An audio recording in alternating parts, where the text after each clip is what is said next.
this is an iHeart podcast. Guaranteed human. Support for the show comes from Public, the investing platform for those who take it seriously. On Public, you can build a multi-asset portfolio of stocks, bonds, options, crypto, and now generated assets, which allow you to turn any idea into an investable index with AI. It all starts with your prompt. From renewable energy companies with high free cash flow to semiconductor suppliers growing revenue over 20% year over year, you can literally type any prompt and put the AI to work. It screens thousands of stocks, builds a one-of-a-kind index, and lets you backtest it against the S&P 500. Then you can invest in a few clicks. Generated assets are like ETFs with infinite possibilities, completely customizable and based on your thesis, not someone else's. Go to public.com/podcast and earn an uncapped 1% bonus when you transfer your portfolio. That's public.com/podcast. Paid for by Public Investing. Brokerage services by Open to the Public Investing Inc. Member FINRA and SIPC. Advisory services by Public Advisors LLC, SEC registered advisor. Generated assets is an interactive analysis tool. Output is for informational purposes only and is not an investment recommendation or advice. Complete disclosures available at public.com/disclosures. Time for a sofa upgrade? Introducing Anabay Sofas, where designer style meets budget-friendly prices. Anabay brings you the ultimate in furniture innovation with a modular design that allows you to rearrange your space effortlessly. Perfect for both small and large spaces, Anabay is the only machine-washable sofa inside and out. Say goodbye to stains and messes with liquid and stain-resistant fabrics that make cleaning easy. Liquids simply slide right off. Designed for custom comfort, our high-resilience foam lets you choose between a sink-in feel or a supportive memory foam blend. Plus, our pet-friendly, stain-resistant fabrics ensure your sofa stays beautiful for years. Don't compromise quality for price. Visit washablesofas.com to upgrade your living space today. Sofas start at just $699 with no-risk returns and a 30-day money-back guarantee. Get up to 60% off, plus free shipping and free returns. Shop now at washablesofas.com. Offers are subject to change and certain restrictions may apply. There's a difference between liking a house and actually getting it. Redfin is built to make up that difference and close the gap between finding and owning the home for you. Redfin agents close twice as many deals as other agents. So when you find a home you love, you're not a step behind when it comes to making an offer. That means less watching great homes disappear and more focus on the one you'll call home. Redfin helps turn saved listings into real addresses. Get started at redfin.com. Own the dream. Do you want to find a stress-free way to buy your next car? Start at CarMax and shop your way. And if you want to browse with confidence, get pre-qualified online with no impact on your credit score and shop cars within your budget. From luxury cars to family rides, CarMax has options for almost every price range, including more than 25,000 cars priced under $25,000. So, hey, want to get started? Just head to CarMax.com for details and get pre-qualified today. Want to drive?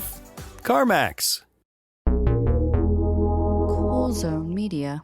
Hey everybody, Robert Evans here, and I wanted to let you know this is a compilation episode. So every episode of the week that just happened is here in one convenient and with somewhat less ads package for you to listen to in a long stretch if you want.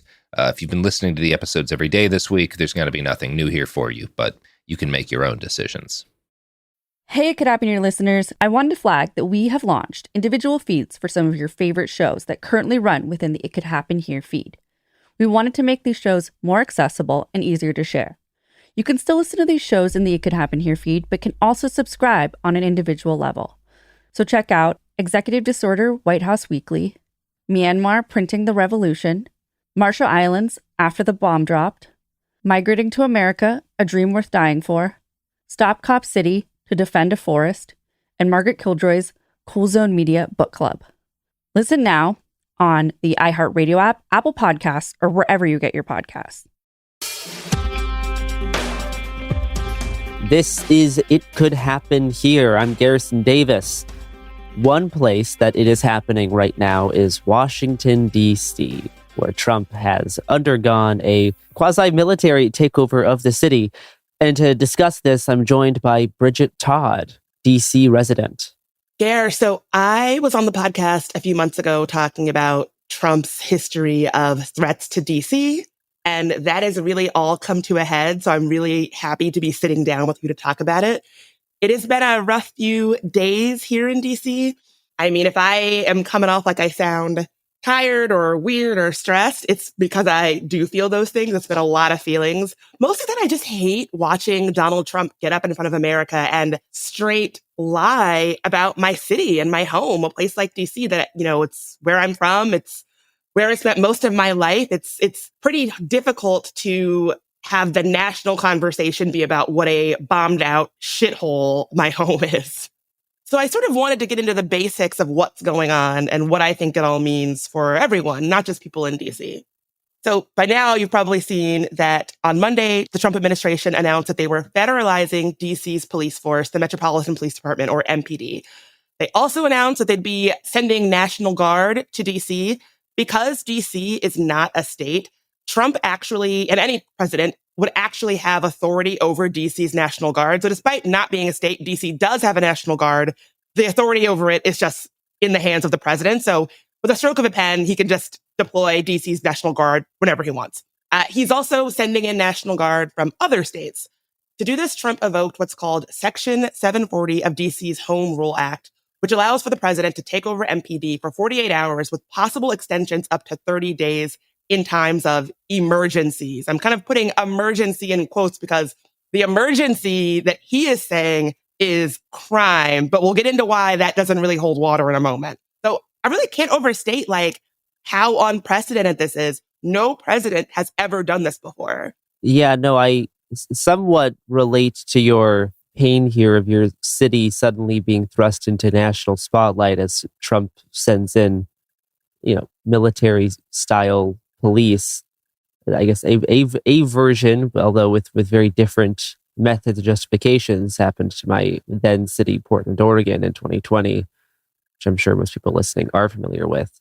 It's very similar reporting on how it's burned to the ground. It is only a husk remains. There's just one massive bonfire where downtown used to be. And of course, it's fine.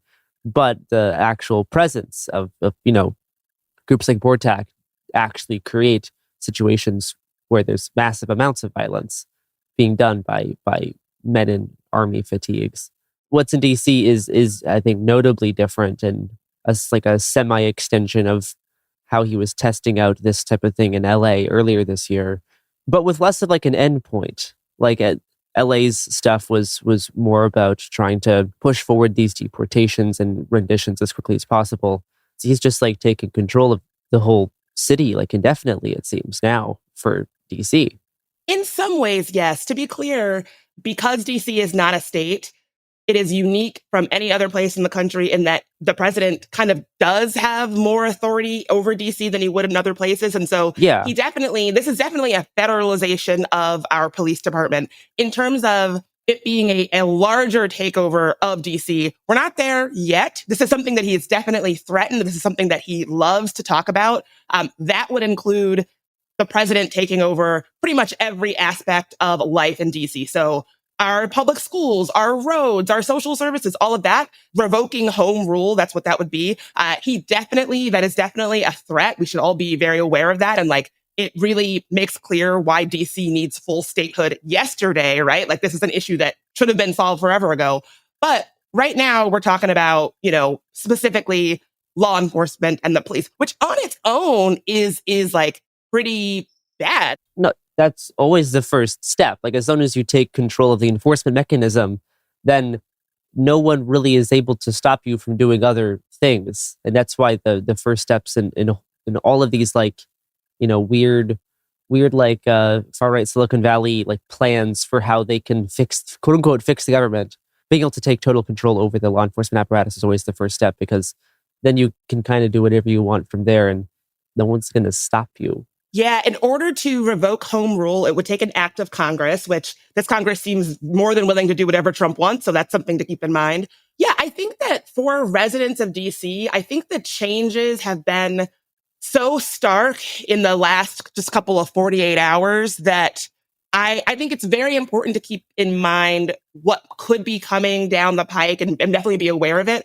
But, residents need to know what this means for them and us today. And I think that Sure.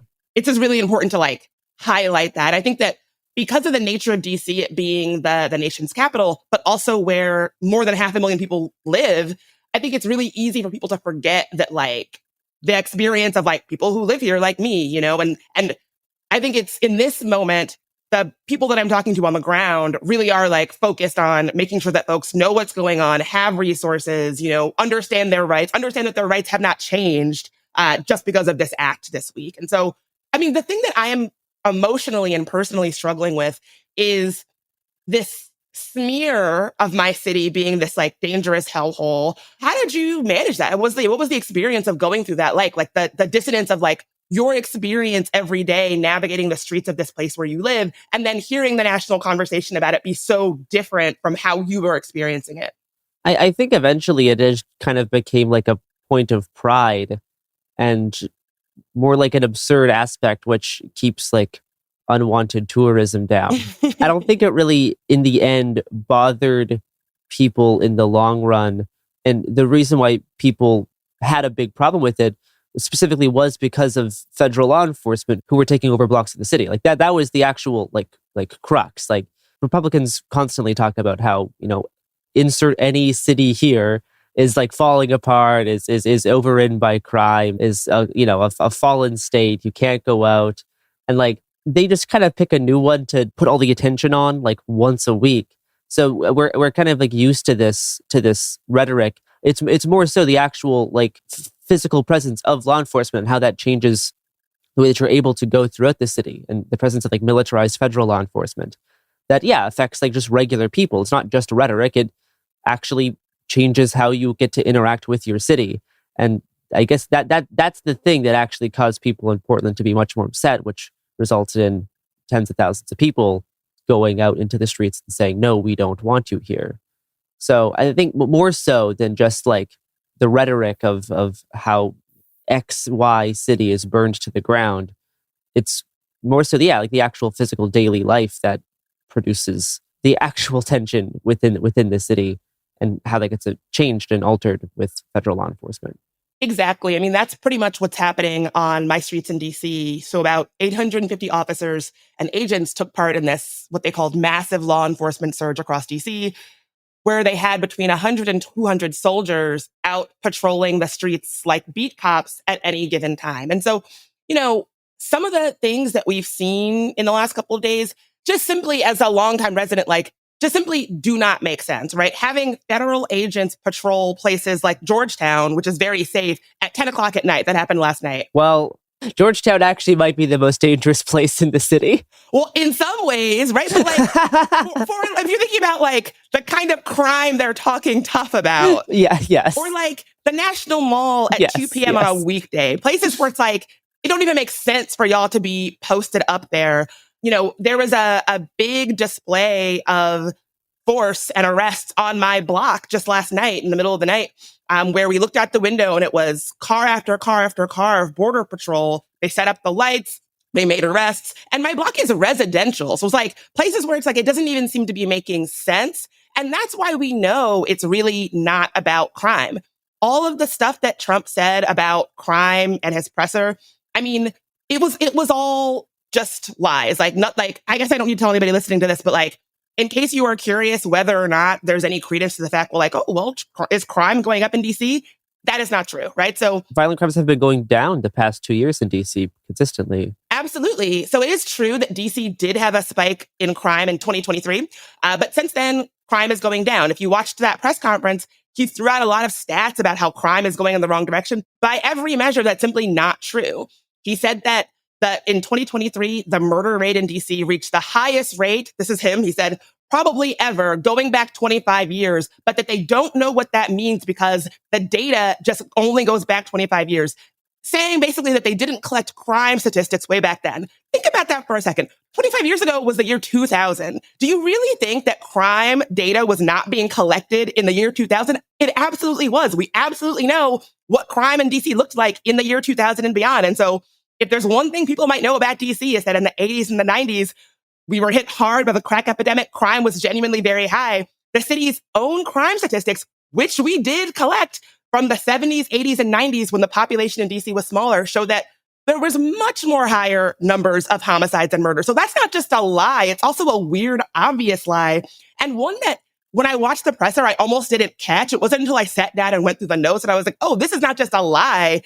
this is like a weird, glaring lie. I can't believe I guess I say that to say there are so many lies being thrown out in a short amount of time. When they're all washing over you, it's kind of hard to catch them one by one. But then when you actually sit down, you're like, wow, this was just bullshit. Yeah, that's the intention. That's what Steve Bannon calls like muzzle velocity. You have to shoot out these things constantly, one after another, so that it's impossible to actually hone in and quote unquote debunk each and every one. Because by the time you're doing that, they've already moved on to 15 new things. You can never keep up with it. And that's like the whole intention. That's like how they craft literally just like their sentences, so that you can't just like debunk everything they say, because they just throw it all out there.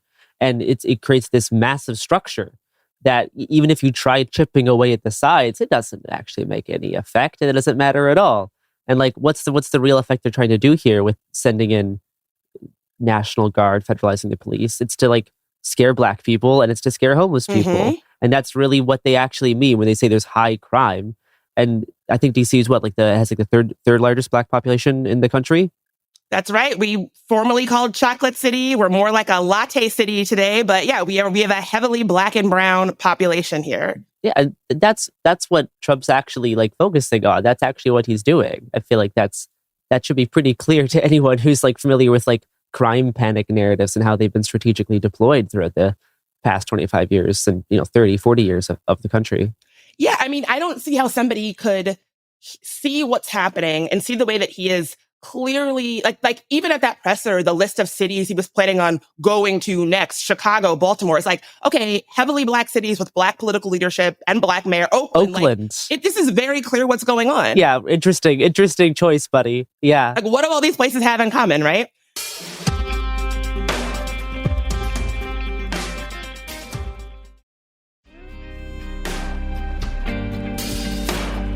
One of the things I've seen people say is that this whole thing is about the attack on the former Doge staffer known as Big Balls. Big Balls. I think that's his technical term. Yes. Possibly to receive the Presidential Medal of, I think, Freedom. I think he got a medal. I think it happened. It's quite possible. So we should show Big Balls some respect for his struggles, I guess. Yeah, I mean, it's. I never thought I would see the day where I'd be like reporting on a story happening in the city and talking about somebody named Big Balls, but here we go. Really? You didn't see this coming? This wasn't on my bingo card, Gare. For a podcast that I host about local DC news and issues called CityCast DC, I interviewed Mark Seagraves, who was like a long-time DC reporter, and I said, oh, is there any truth to the idea that this attack on Big Balls is like, what was the impetus to all this? That Elon Musk was like, Trump, you need to federalize DC's police department because of what happened to my former staffer. And I understand why people, like where that narrative is coming from. But he really pointed out something, which is that, Trump has been talking about taking over DC's police department for a very long time. He referenced it during his first administration a little bit, a lot less than he did the second time around. He really dialed it up in his second campaign. He began talking about it even in his first few months in office by threatening to take control over MPD if our mayor, Muriel Bowser, did not make certain concessions like clearing homeless encampments near the White House and removing Black Lives Matter Plaza from outside the White House.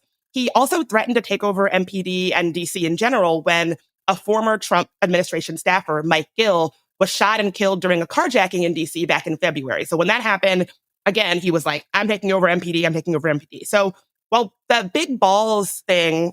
Alleged carjacking of Big Balls. I will say this. You know those stories where you're like, we're going to get more information about this, so it's best to just wait. Uh-huh. I don't know anything. I don't have any special details, but like my sense is this is one of those situations where it's like, first the story was I was with a girlfriend in her car and we were carjacked by two unarmed teens. Then Elon Musk, super spreader of misinformation that he is, was like, oh, he was attacked while trying to rescue an elderly woman. Like, I just have seen enough about crime in DC. I'm looking forward to hearing more information about what actually went down there. I'll just put it that way, if that makes sense. With Mr. Big Balls. Mr. Big Balls. I guess Mr. Balls, Big is the first name. Mr. Balls. Please, Mr. Balls is my father. And so, yeah, I think the Big Balls thing might have been very convenient timing or like a good excuse to actually move forward. But I think narratives that Big Balls got attacked and now Trump is taking over MPD. Yeah. I think that like doesn't really tell the full story, which is that this has been a long time coming. This has been something that Trump has been like obsessed with for quite some time, even going back from before his second administration.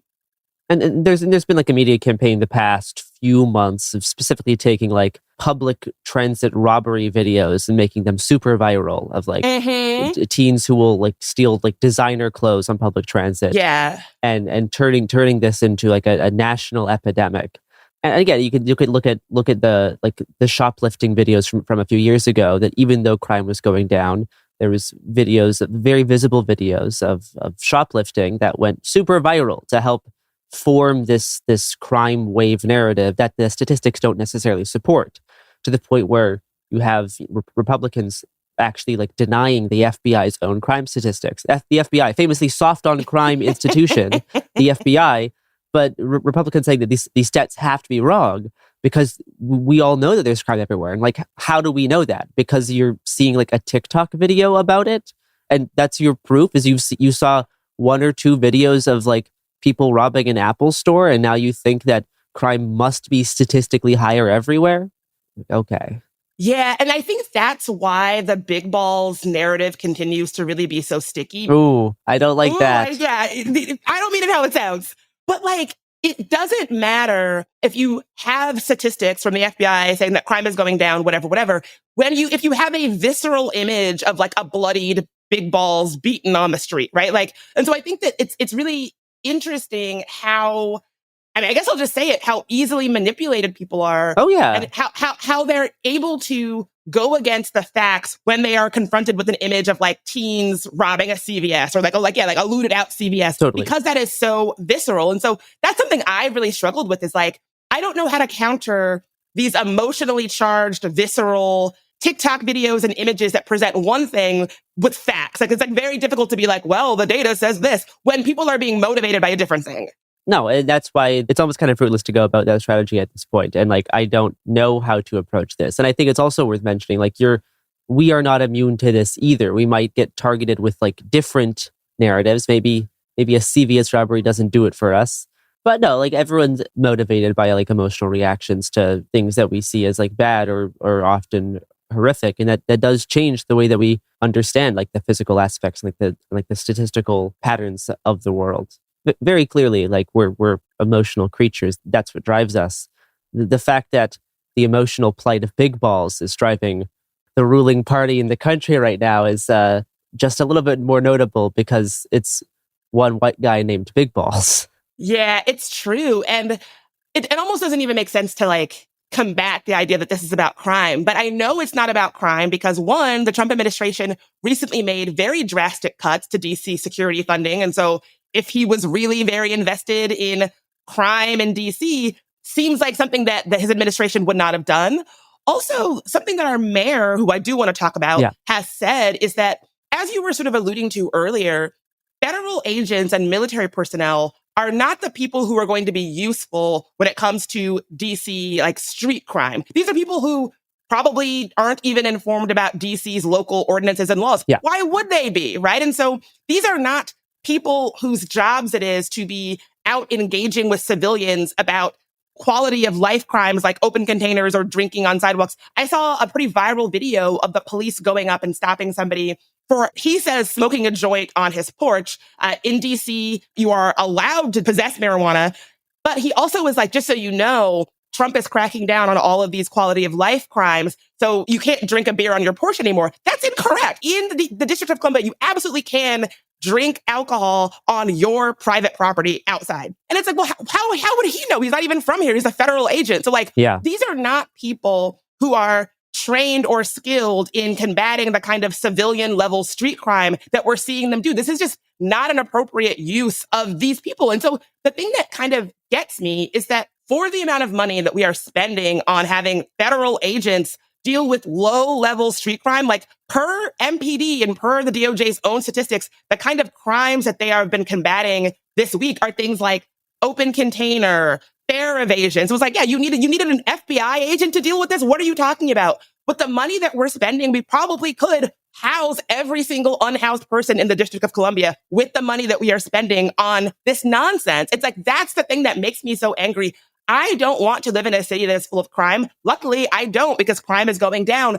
But if you genuinely wanted to combat crime, there is a reasonable way to do this. And this is just a big show of force to freak everybody out and basically demonstrate that Trump can go into cities and do this. It's not actually about lowering crime. The reason why they would never want to house people is because they don't actually want to. They don't want homeless people to live good lives. They want to exercise power. That's the primary motivator. And not only can bringing in out-of-state police be like inconvenient, it can have lethal consequences. Right. Because they do not know the areas that they're policing. They do not know the people in those areas.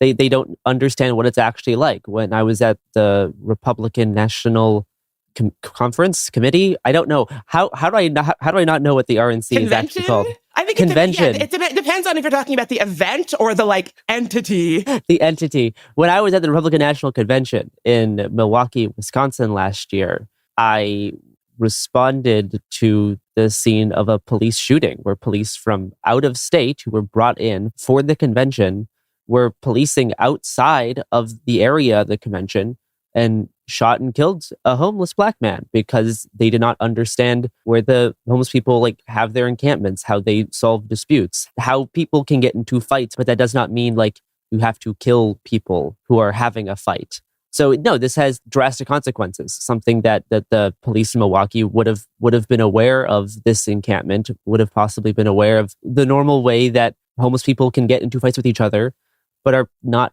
going to kill each other. Instead, you have an out-of-state cop from Ohio or something get freaked out that two people are fighting and then shoot one of them. And stuff like this is why out-of-state police are so dangerous when they're being brought into communities that they really just don't understand. Exactly that. I did an interview with a local community organizer in DC, and they told me pretty much the same thing, that there is an aspect of trust and relationship building that goes into not just solving crimes, but combating crimes before they start, right? There is a level of deep relationship building and trust building that has to be in effect there. And that is what actually can sometimes make communities safer. When it comes to unhoused people and immigrants, these are not people who are committing crimes. These are people who are statistically more likely to be the victims of crimes. And so when you bring in outside forces who do not have trust, who have not built that relationship, and they're terrorizing the communities that are statistically more likely to be the victims of crime, that's going to be the thing that results in the opposite of crime going down, right? Because you are damaging whatever trust and whatever relationship and whatever understandings have been built with this community and law enforcement going forward, right? And so if we're genuinely interested in building safer communities, bringing in all of these outside military and federal personnel is simply not how you do it. That's how I know it's bullshit. They don't actually care about any of this. And it is sort of crazy making, because I feel like they want us spinning out about all of this stuff, all of this bullshit that they're spinning, which fucking guilty as charged for me this week is all I've been doing. But, they're so effective at the spin and the manipulation. No, I'm one of the former Fox News hosts who somehow has a position in government. Hegseth? No, it was another one. No, there is another. This is... Which one? It was one of the ones who looks like your evil aunt. Oh, Janine Pirro? Yes. Oh my God. I'm glad that we could figure that out based on that description. That's all you had to say. But she was specifically asked, what are you going to do to address the root cause of crime? And she says, we don't want to. We're not going to. That's not what we're actually focusing on. We're focusing on just eliminating crime. Yeah. Through force, through intimidation, and not even actually eliminating crime, just exercising power, which is what they're actually trying to say. And that's the whole point of this. Yes, and it's not just crime writ large through force. It is crime in cities that are run by Democrats that have heavily Black and brown populations, because you don't see them going into white communities that have crime, which white communities do have crime. You don't see them going into cities where they have Republican mayors where crime is also quite bad. No, that's not even part of the conversation. It is very clear what they are saying. This is an attack. It's about power. Yeah, this is a show of power to communities that we don't like. And I have to say something about this, which is that, when this first happened, when I was interviewing that longtime reporter, Mark Seagraves, something that he told me that really scared me was that the administration is doing this entirely legally and by the book. He was like, oh, it's clear that they are following every letter of the law, to the point where the first statement out of our mayor's office was that they were not challenging this takeover of MPD because they did not feel like they had any kind of legal grounds to do so, which is grim. That really tells me that they've got their act together. There was a time where people were like, oh, they're just going to do things and see what sticks and see what gets challenged in court, see what they can get away with. It really tells me a lot that in this instance, they're like, we're doing this by the book so that there is no legal challenge to what we are doing.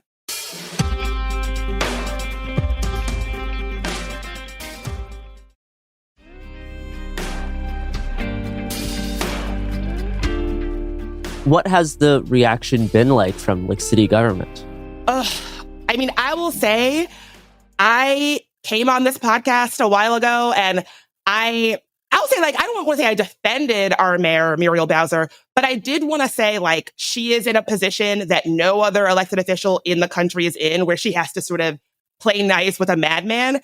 I came on the show and I said that she had this strategy of appeasement and making concessions, which, say what you will about it, I believe was grounded in an attempt to work with Trump to avoid worse outcomes. To avoid this from happening? To avoid this from happening. So my point is now, it really shows you the futility of trying to make concessions with a fascist, right? What's the point? Yeah. Because the thing that we were trying to avoid, the thing that all of these little appeasements and concessions were meant to avoid has happened. Yeah. To be clear, Trump has not taken over DC entirely, and home rule still stands. And so the very worst outcome has not happened yet, but this is pretty damn bad. And so part of me is like, what did all those concessions get you? And today, just this morning, she has totally flipped her tune on this. She actually flew to Mar-a-Lago to see Trump yesterday, and she came back saying, well, maybe having more law enforcement in communities in DC will make people safer. And I just cannot express to you how much it feels like, I'll speak for myself, it feels like we have been abandoned by leadership when we need it most, right? In DC, we have the mayor, Muriel Bowser, who I just told you about. We have a congressional representative, Eleanor Holmes Norton, who has a long time history of being a fighter and protector of DC's autonomy. However, she can't vote, so she doesn't really have a lot of power. And a big conversation in DC has been the fact that she is really aging. She is I think the second oldest member of Congress in the United States. And we don't feel like we have anybody who can fight for us, who can speak up for us. And I will say this, I'm very disappointed in our mayor. I'm very disappointed in the fact that she seems to have really been behind Trump on this. She does have a not terrible relationship with Trump, which in some ways can be good or bad, depending on how you look at it. But I went into this having a sense that, I think our mayor is going to fight for us. Our mayor is going to fight for DC's autonomy. And I'm coming out of it thinking, I don't think that she is fighting for us. The way that I would want her to be positioning herself in this moment, I'm not seeing her do. And the reality is, unfortunately, the mayor of DC doesn't really have a lot of power and protection. She does, when you compare that to somebody like Gavin Newsom, who, when Trump sent the National Guard into LA, knows that he has the power of 2 senators behind him, right? Our mayor doesn't have that. And it just really made clear when it comes to protecting DC, we're really on our own. We're really all we have. We don't really have a lot of power. We are really depending on folks like you, Gare, to get the word out to people who do have elected officials that they can call and advocate. Because there's really nobody to call. And I will say this. If the worst thing happens and DC's home rule is overturned, which would be a disaster, I should come back on the show and talk about what that would look like. If that happens, DC will have no one. The only people who will be in charge of how DC is run is Trump and a small handful of people that he would personally appoint to be the commissioner of DC. So the last time that DC did not have home rule, it was the only people who were in charge were the president. And I think it was 3 commissioners that he personally appointed. None of these people lived in DC other than the president, who lived in the White House. And so down to the smallest aspect of city life, I'm talking about social services, DC Health Link, unemployment, the streets, the schools, all of that would be run by President Trump. I cannot express to you what a disaster this would be. And the smallest thing getting done in DC, down to a pothole being repaved, would take congressional oversight. So anybody who thinks that is a reasonable way to run a city, oh my God, wake up. Well, I am not thrilled about the idea of Commissioner Big Balls, because that would happen. You know that. I know, and it's funny you mentioned Newsom. And Newsom was another guy who was trying to make concessions with Trump, specifically around like trans sports. Oh my God, don't even get me started. And he tried to, make those sort of like concessions and like roll back some aspects of supporting trans people in schools and trans kids. And then Trump's Department of Education still went after California schools. So like, yeah, no matter what concessions you give, they will still go after you. Earlier, you mentioned there was like arrests on your block last night. Like how has this affected, like daily life for you and other residents of like DC so far? It has been grim. We've seen Border Patrol, ICE, DEA, FBI, National Guard just walking the streets. And again, like something about DC is that in August, pretty much everybody leaves town, so it's a bit of a ghost town. There is nothing that justifies the massive disruption in city services that has happened. On my street last night, they had a row of Border Patrol SUVs blocking traffic for genuinely no reason. Like the level to which they are purposely disrupting the flow of city life cannot be overstated. And, I want to make it clear also, this is, as you said, a real attack on the unhoused community in DC. We have already seen very disturbing images of unhoused people being taken away by police. Yesterday, the White House said that they were going to be forcibly removing unhoused people, forcing them into shelters, hospitals, or jails. And if they didn't go, they would face fines.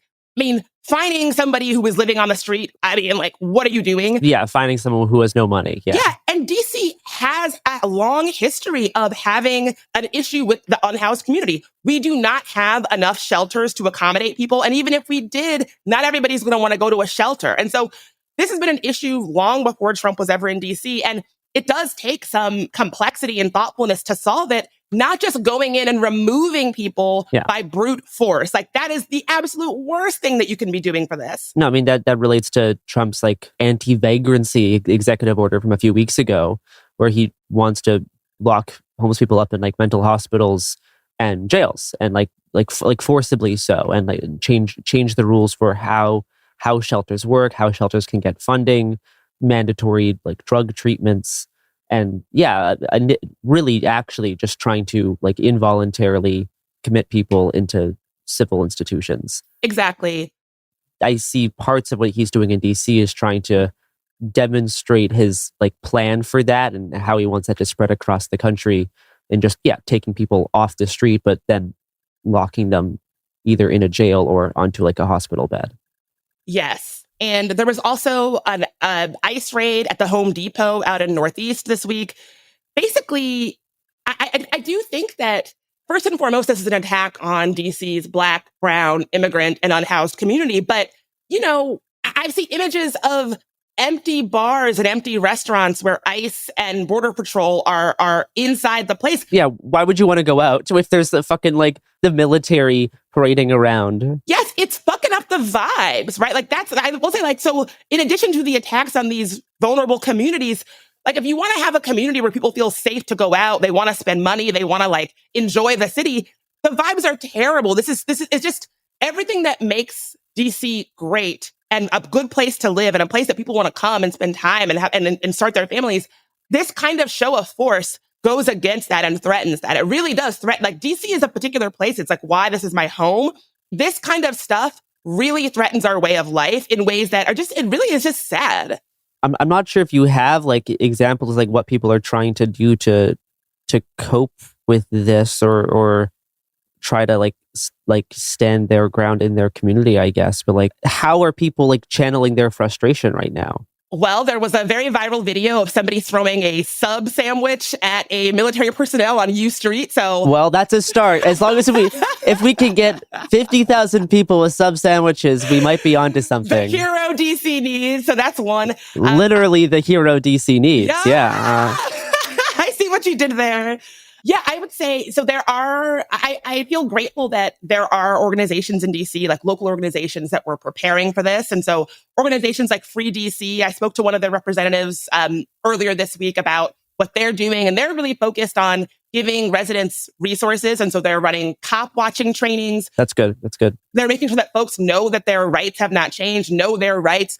if an agent comes up to you to talk to you, they're making sure people know what they do and don't have to say in those situations, which I think is important. People should definitely check out Free DC. They've been around since the 60s, so they have been protecting DC's autonomy for a very long time. One of the things that they were telling folks to do was, do you remember how in 2020 people would go outside and bang pots and pans to thank essential workers and medical personnel? Yes. They were telling folks, because the streets feel so militarized, not everybody's going to feel like going out to a protest or going out to a march. At 8 o'clock at night, make as much noise as you can, whether it's from your open window or from your block or from your stoop, as a way to like demonstrate opposition to this. And so if you want more information about that kind of organizing that they're trying to provide for folks, definitely check out Free DC. But I do think, the vibes are rage, and I hate that rage feels so impotent that this is just another of a million examples of why we need full statehood. We've needed it for so long because we are being disenfranchised. We have the possibility that people in power in DC could be people that nobody elected. Trump could appoint anybody as commissioner of DC, and big balls. Yeah, it could be big balls, right? And so we are in a situation that is so grim, and I think that shows. People are really feeling that. And I guess one thing I want to add is that I was talking earlier about how it's frustrating that I find that I'm often in this conversation like trying to combat Trump, and I feel like I'm in a stance that I hate, which is this reactive stance where he spews bullshit, and I feel like it's my job to debunk it. And it's like, well, it's bullshit. I could be doing other things. I hate that we have gotten this narrative that cities are bad, and that goes against our shared understanding of this country, where cities are good. If you live in a city, don't let Trump turn you against city life. Don't let Trump turn you against cities.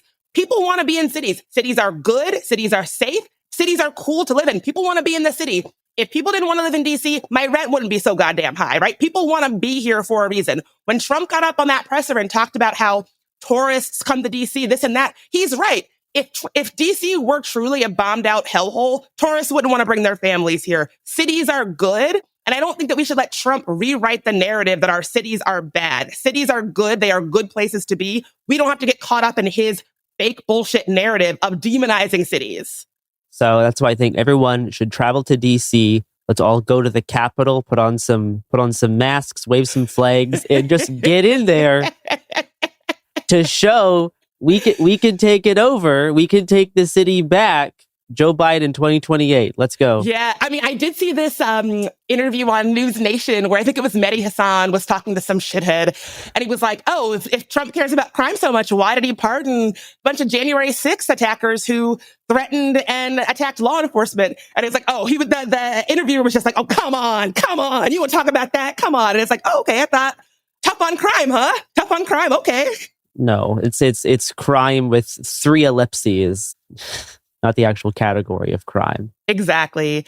Crime, wink, wink. Yeah, it's like we know what they're trying to say. But honestly, just talking to you about this has made me feel a lot better. I've been raging all week, so this is the first time that I feel like I've actually gotten it all out. So thank you for talking to me about it. Yeah, no, we will certainly keep up with what's happening in DC, with how long National Guard's going to be there. How long this federalization lasts. Maybe they'll eliminate all crime within 30 days and things will go back to normal. Who knows? The day that he took over, there was a shooting an hour or two later. So I was like, oh, I thought y'all were going to handle this. Well, I guess not. But no, we will keep up with this, as well as Trump's promises to go further and expand to 5 other cities. So thank you for sharing your thoughts and experiences as a resident of DC, Bridget. Thank you for having me. And yeah, if you're out there in DC, stay safe, keep hope alive. We're all we got. Where else can people find you on the internet, Bridget? Besides, on the steps of the Capitol waving an American flag. Yeah, in a mask. Yeah. You can find me at my podcasts. I have a podcast on iHeartRadio called There Are No Girls on the Internet. I have a podcast about local DC news and issues called CityCast DC. You can also find me on Instagram at Bridget Rain DC, on TikTok at Bridget Rain DC, or on YouTube at There Are No Girls on the Internet. Cheers.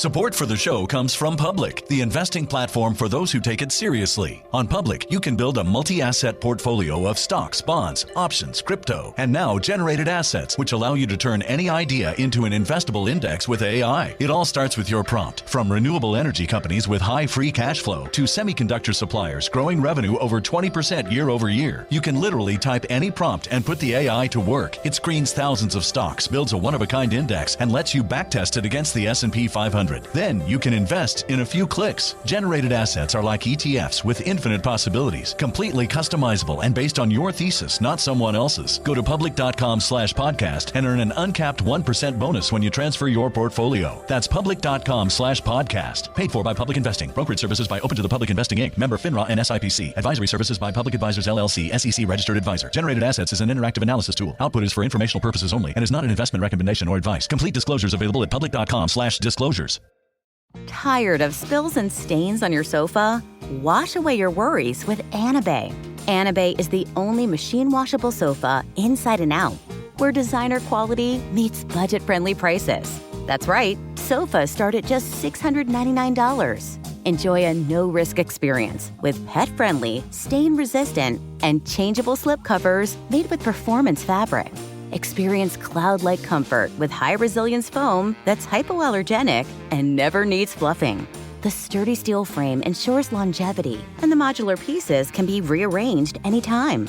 Shop WashableSofas.com for up to 60% off site-wide, backed by a 30-day satisfaction guarantee. If you're not absolutely in love, send it back for a full refund. No return shipping or restocking fees. Every penny back. Upgrade now at WashableSofas.com. Offers are subject to change, and certain restrictions may apply. Let's talk about modern home shopping.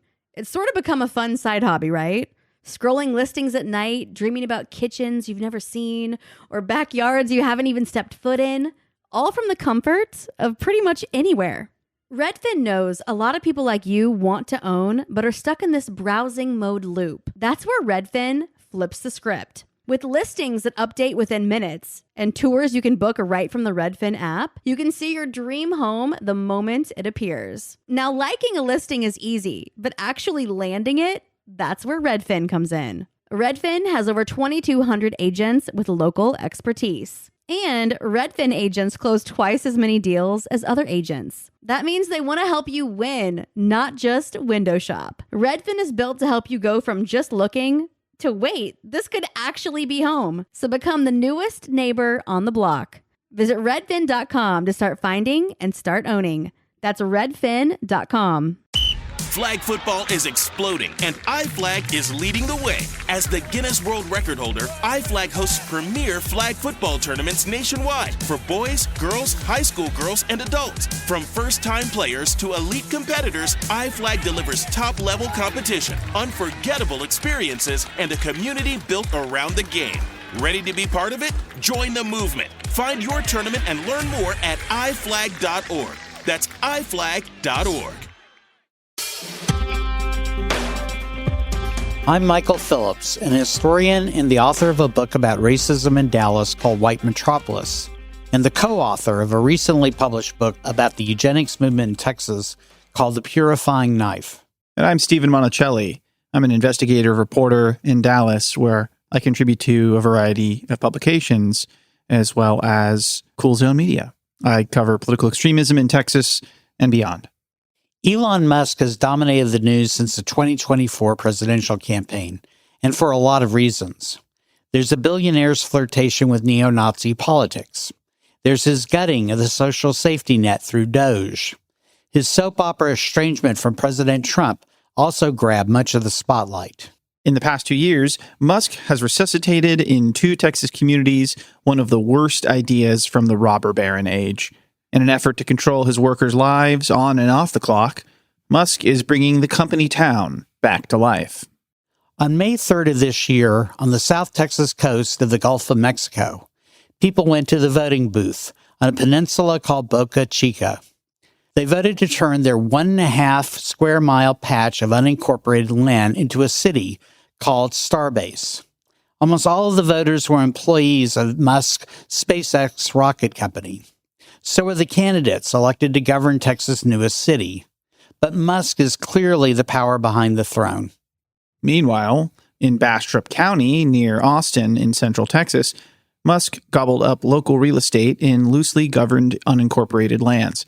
That's where, in addition to Starbase, he's working to create another company town he calls Snailbrook. Many Bastrop residents say Musk's businesses are poisoning the water, air, and soil in their community. On this episode of It Could Happen Here, we'll discuss the unfortunate history of company towns in the United States, how company towns have always undermined democracy and workers' rights, and what these Elon Musk company towns may mean for the future of United States capitalism. Speaking of capitalism, we'll be back after a few words from our sponsors.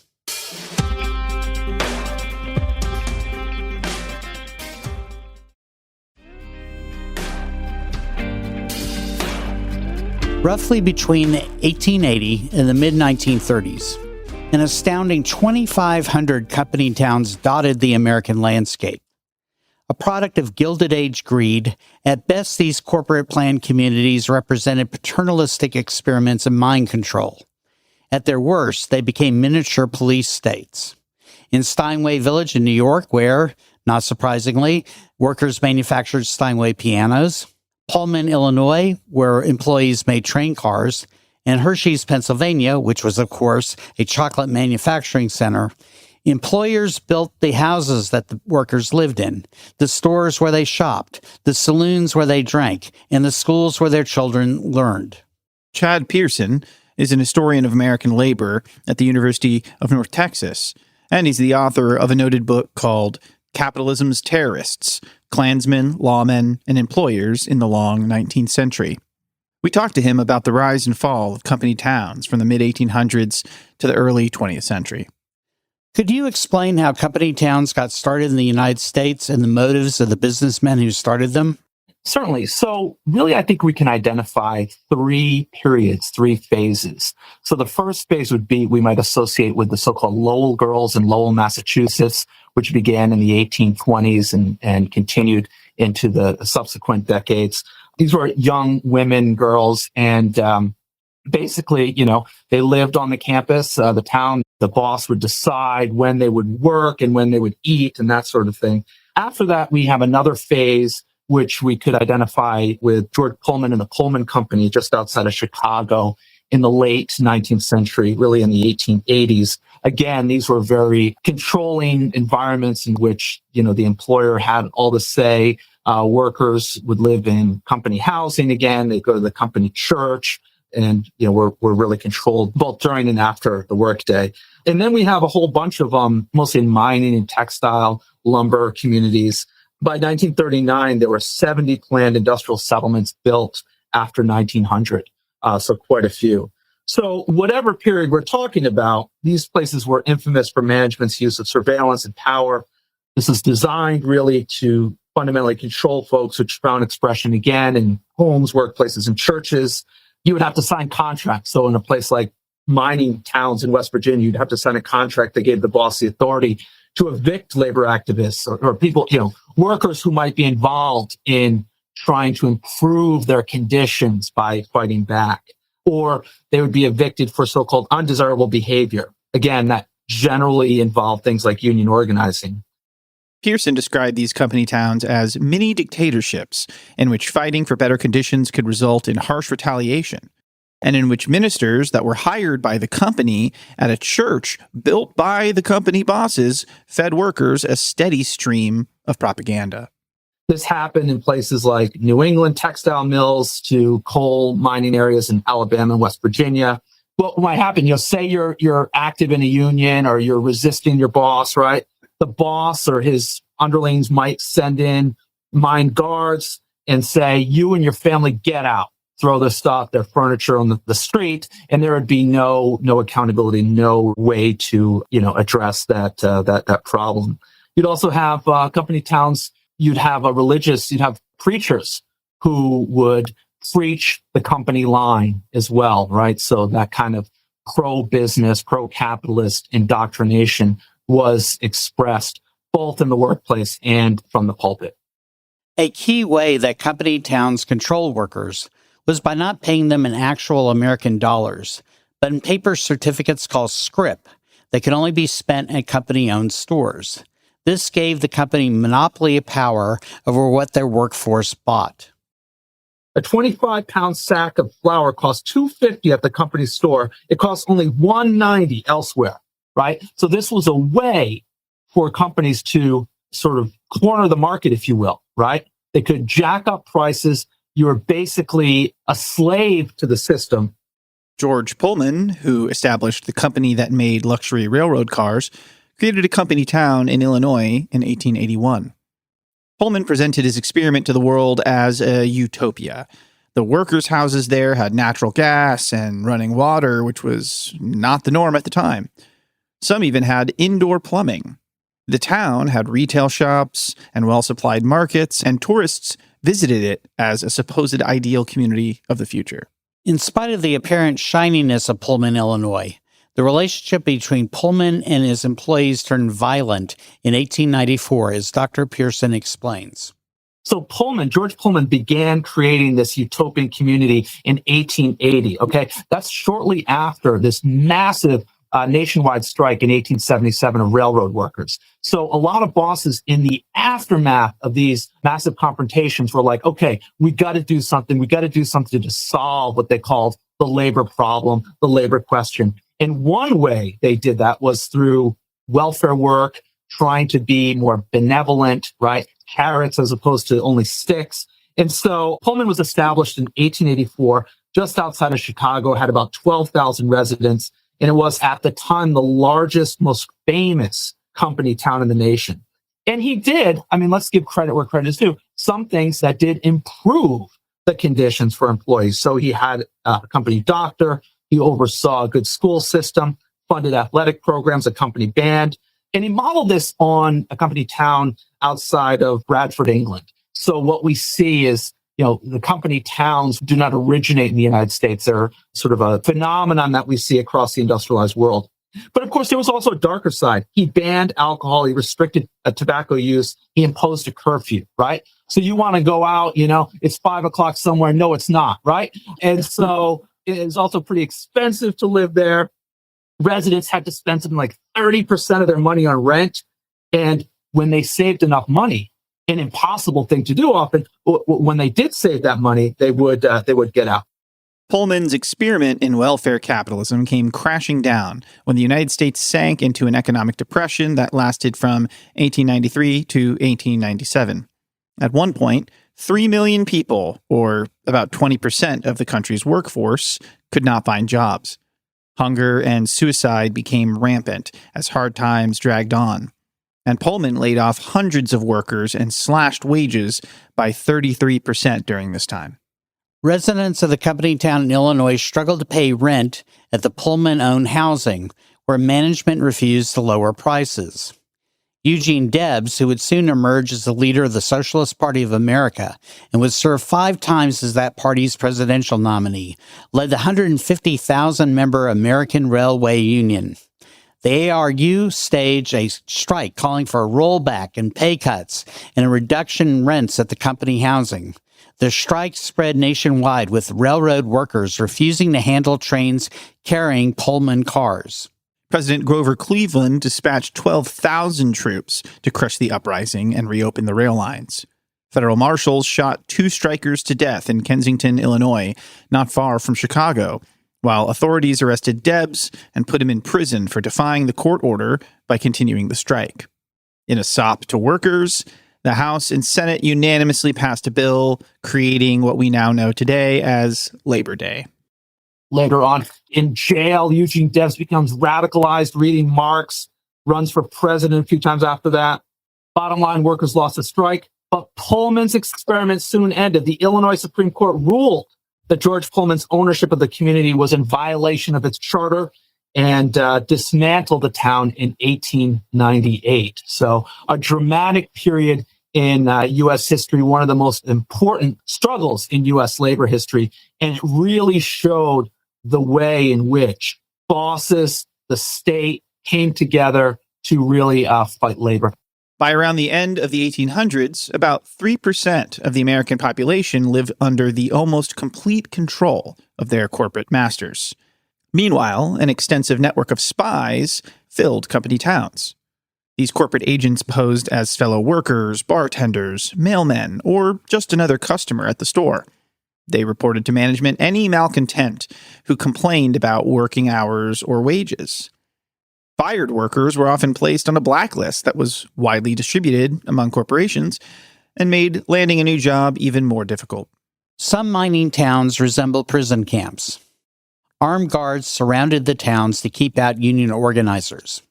And the corporate overlords in company towns used violent means to maintain tyrannical control. We asked Dr. Pearson to explain this.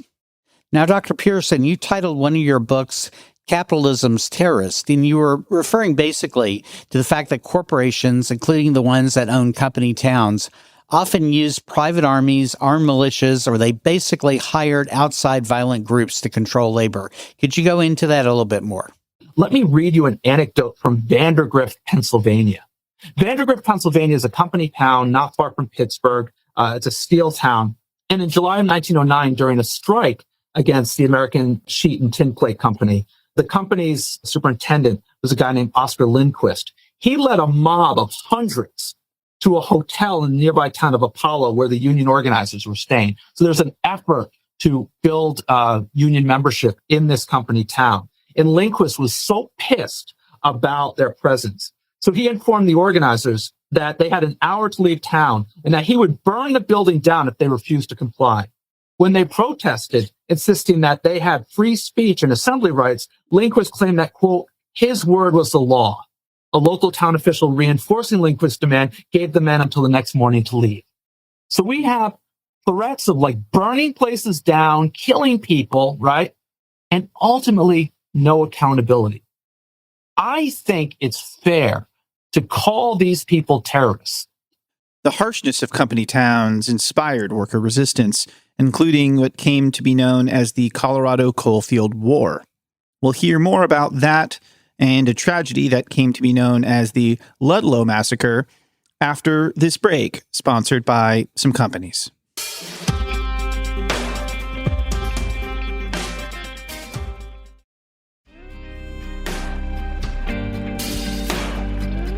One of the bloodiest confrontations between a company militia and striking workers in American history took place in Ludlow, Colorado in the early 20th century.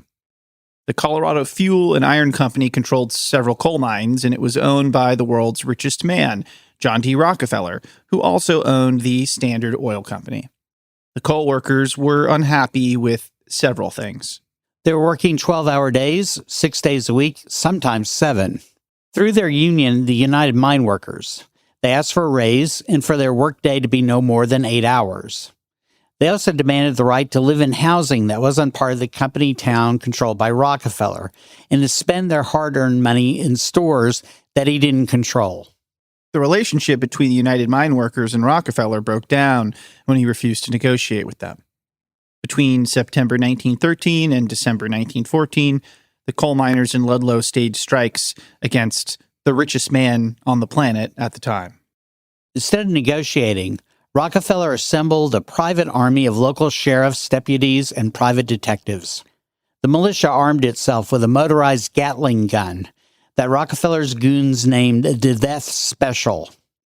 The nation recoiled in horror when, on April 20th, 1914, militia troops attacked a company miners' tent colony. They were living in the tent colony because they had been kicked out of company housing.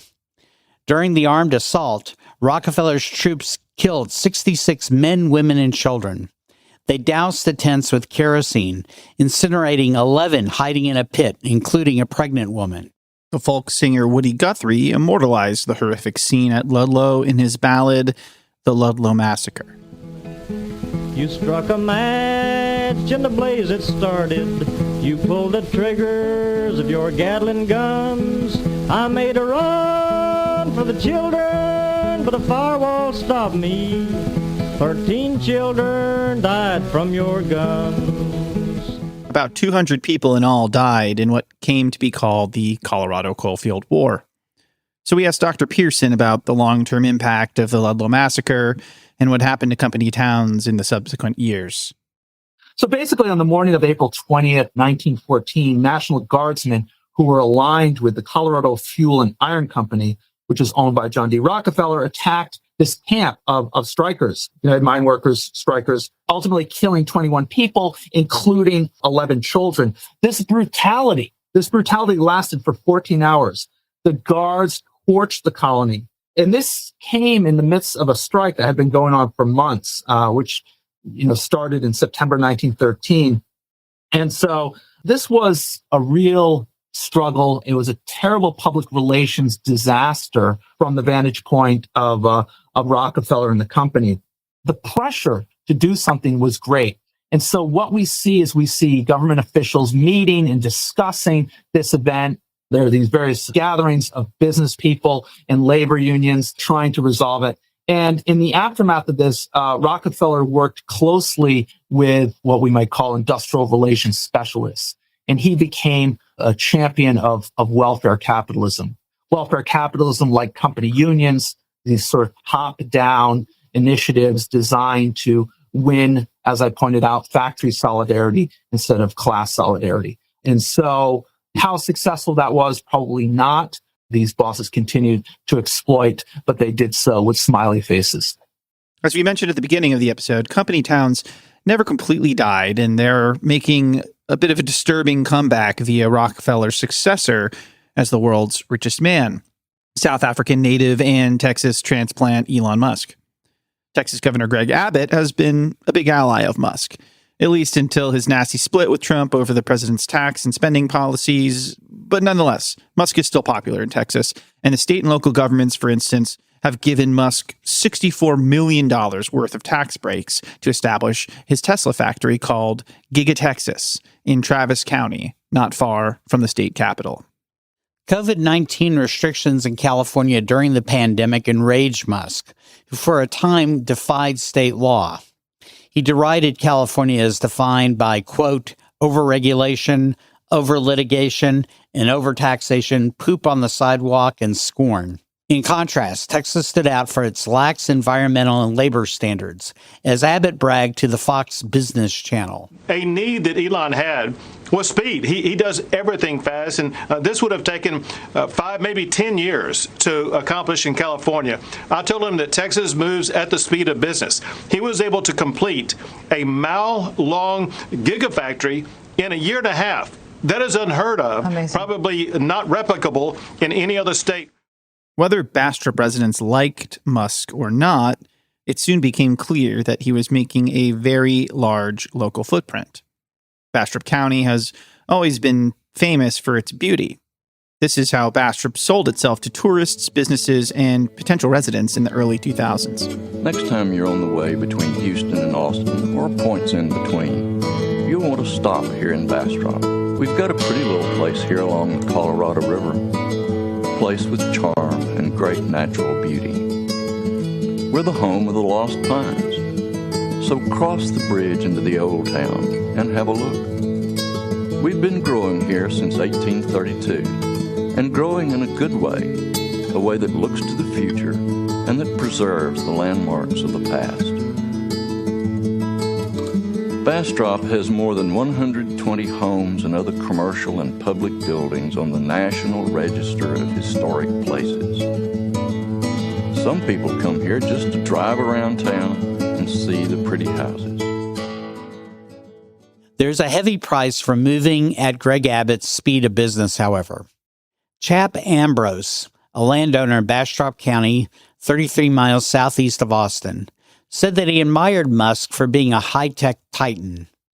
He was excited when the billionaire announced he was going to move part of his business empire to the small, mostly agricultural county. Ambrose describes his feelings about Musk's arrival in his YouTube series, Keep Bastrop Boring.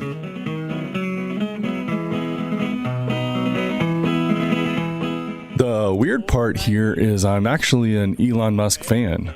I have my Tesla Cybertruck reservation here from November of 2019, and SpaceX's Starlink, their satellite service, I've also signed up for last year. All of Bastrop's natural and architectural splendor, however, is in danger since Musk came to town. In Texas, counties have even less ability to protect the environment than do cities. And Musk has strategically placed his operation on land where he'll face lax local oversight. He used his fortune to buy about 35,000 acres of what was once farmland in Bastrop County, which is now headquarters for the Boring Company. The Boring Company plans to build tunnels Musk hopes one day will provide high-speed underground alternatives to our current web of interstates. Musk has secured permits to dig 6 test tunnels in Bastrop County, which is now also officially the headquarters of his social media platform, X, formerly known as Twitter. The Musk Industrial Complex also includes a 500,000 square foot warehouse where the Space Exploration Technologies Corporation, more commonly known as SpaceX, builds terminals for another Musk business venture, the satellite company Starlink. Neuralink, which manufactures computer chips that have been experimentally implanted in test subjects' brains and resulted in the deaths of many chimpanzees, is also nearby. The Tesla Gigafactory, which produces electronic cars, is just 13 miles west on an unincorporated land neighboring Travis County. I've seen it driving down the highway. It's an abomination. Construction has also begun on a company town Musk has named Snailbrook. Plans for Snailbrook eventually include 110 single-family rental homes actually owned by Musk. So far, fewer than 20 modular homes have been completed. According to Teen Vogue, plans are that rent for these houses will start at about $800 a month for a 2 or 3 bedroom dwelling, which is well below the $1,925 median rent in Bastrop County. A Montessori school called Ad Astra, which from the Latin, which means to the stars, is open, along with the Boring Bodega, which the Austin American-Statesman notes offers snacks, soda, coffee, beer, wine, a children's playground, lounge space complete with video games and beanbag toss, a pickleball court that can be rented for $1 an hour, and of course a variety of Boring Company merchandise, such as a t-shirt that says Tunnel Mars. This purported worker utopia already has a Gilded Age style catch. If workers get fired by Musk, long famous for his volatility and mass layoffs at his companies, they will only have a month to vacate their homes. And as with the Gilded Age, much under the Snailbrook glitter is not gold. The town's playground, for instance, lacks shade from the broiling summertime Central Texas heat, and much of the equipment is broken and made of inferior materials.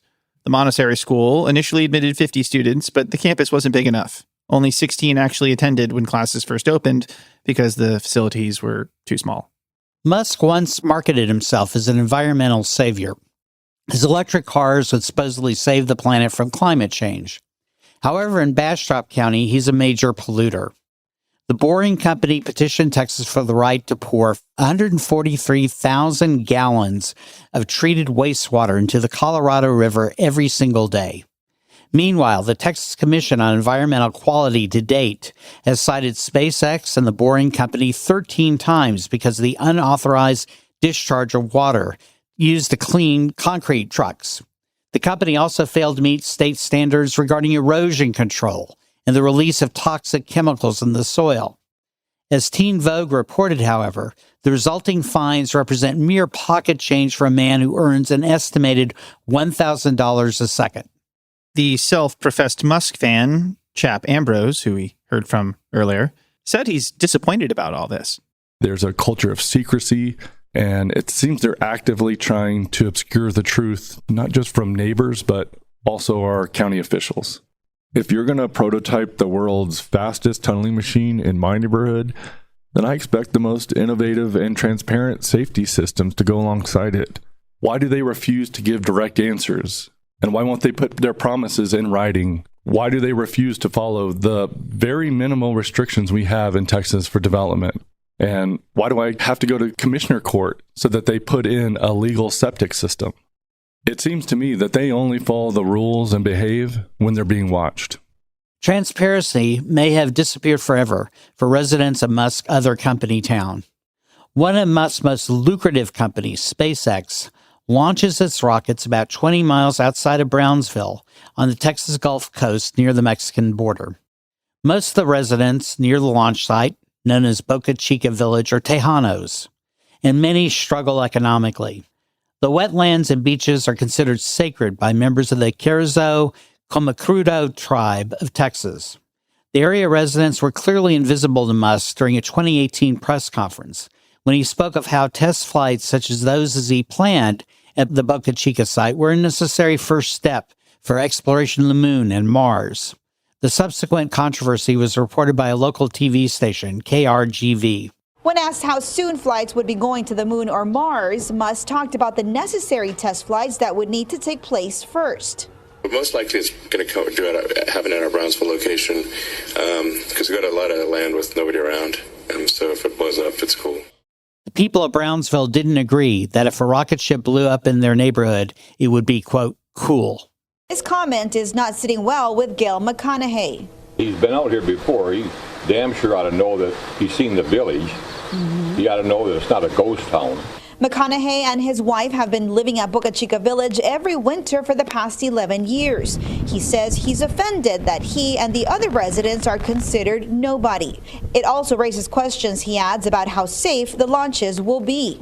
In a rocket that size or any size that would go up, and who knows what might happen. It might start tipping the wrong direction. Who knows? If something happens to the engines and it explodes, that's cool. When you're talking about there's lives here that's 1.5 miles away. McConaughey's words were prophetic. In subsequent years, Musk's rockets did blow up, such as in April 2023 when a SpaceX vessel obliterated the concrete launch pad, leaving behind a massive crater. As Scientific American reported, quote, particulate debris as well as concrete and steel shrapnel from the botched launch scattered far and wide across the surrounding landscape, igniting fires and slamming into protected habitats and public beaches. Ash, dust, and sand grains hurled aloft by this first Starship test rained down as far as Port Isabel, about 5 miles from the launch site, end quote. Another Musk rocket launch, this time from Boca Chica, exploded again this past June 19th, as reported by WTHR. Whoa! In the skies over South Texas overnight, a massive fireball after a SpaceX rocket exploded during a static rocket test, a ground test for an upcoming launch. Ship 36 just blew up. Ship 36 just blew up. SpaceX, led by Elon Musk, said the Starship rocket experienced a major anomaly while preparing for its 10th flight test, adding that all personnel are safe and there are no hazards to residents in surrounding communities.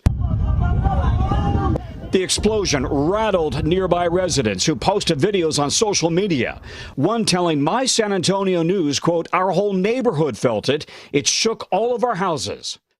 In spite of this record of mayhem, on Saturday, May 3rd, Boca Chica Village held an election on whether to incorporate as a city of Starbase. The proposal to create the state's newest city carried by a vote of 212-6. Nearly 2/3 of the electorate lived near SpaceX's launch site. Overwhelmingly, the voters were Musk employees. All 3 candidates elected to Starbase's new city commission ran unopposed and won without putting up a single campaign sign or hosting a single candidate forum. All 3 were employees of Musk and SpaceX. As the Texas Tribune has reported, the new city government increased control over the nearby public beach revered by local indigenous people. Some local residents feel the creation of the company town gives them even less power to protect what's seen as a local treasure. Starbase is only about 1.5 square miles. It's, of course, the home of SpaceX, and the main goal is sending humans to Mars. According to the FAA, Starbase is aiming for 25 rocket launches a year, but this is all coming with a bit of controversy, especially over access to the popular Boca Chica beach. Any SpaceX rocket launch or engine test requires closing a local highway to the beach, and some say Starbase is giving Musk too much control. People gathered at the beach Saturday night to protest. They're just tearing it up and doing whatever they want because they want to gentrify. They want to be a city by themselves. When you gentrify the land, you're gentrifying the soul of the people. Juan Macias, the protester you just heard, is the chair of the Carrizo Comecrudo tribe of Texas.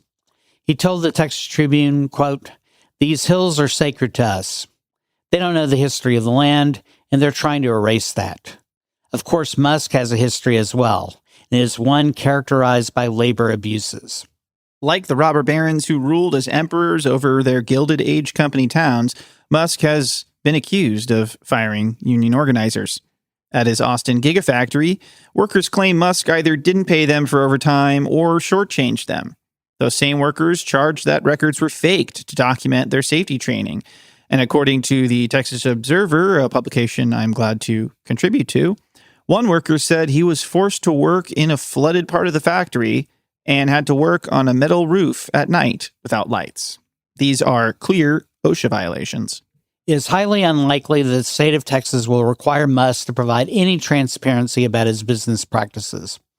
Governor Abbott recently refused the request of a media outlet, the Texas Newsroom, to release emails between him and Musk, claiming the extensive communication between the pair was, quote, intimate and potentially, quote, embarrassing, and therefore not of public interest. With so much of Musk's enterprises in the state operating in company towns he politically controls, or on county land with little oversight, Musk has become the Lone Star State's modern, unchecked robber baron extraordinaire. And with the aid of his on-again, off-again ally, Donald Trump, he has blazed a trail for other tech billionaires. When Trump ran for president last year, he floated a proposal to build what he called, quote, freedom cities across the country. Pushed by oligarchs like Peter Thiel, Mark Andreessen, and Sam Altman, who ironically now has a bit of a fit and a fight with Elon Musk. They hate each other, and it's really funny. These proposed fiefdoms would function as libertarian oases. Coal miners were once paid in scrip, and the federal government banned scrip in 1938. But nevertheless, Jeff Bezos already uses something he calls, quote, swag bucks that are redeemable at Amazon to reward those in the company he deems his most productive workers.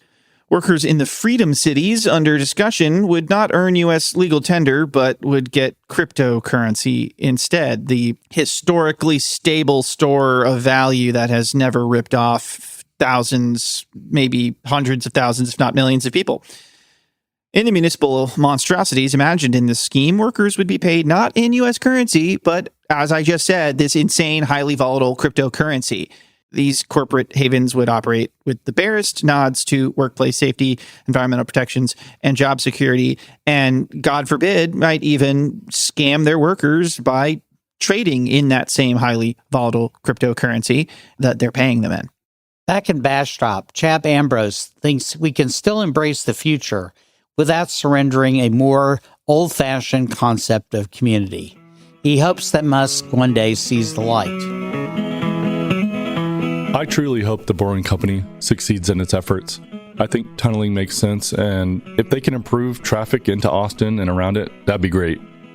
But you have to be better neighbors. Texas has strong landowner rights, and you can do pretty much what you want on your land. However, Texas law also says that we share the air, and you share the groundwater with me and my 1-year-old son. So if you're going to come to my neighborhood and build the fastest and most efficient tunneling operation, then I expect the most innovative and transparent safety systems to go alongside it.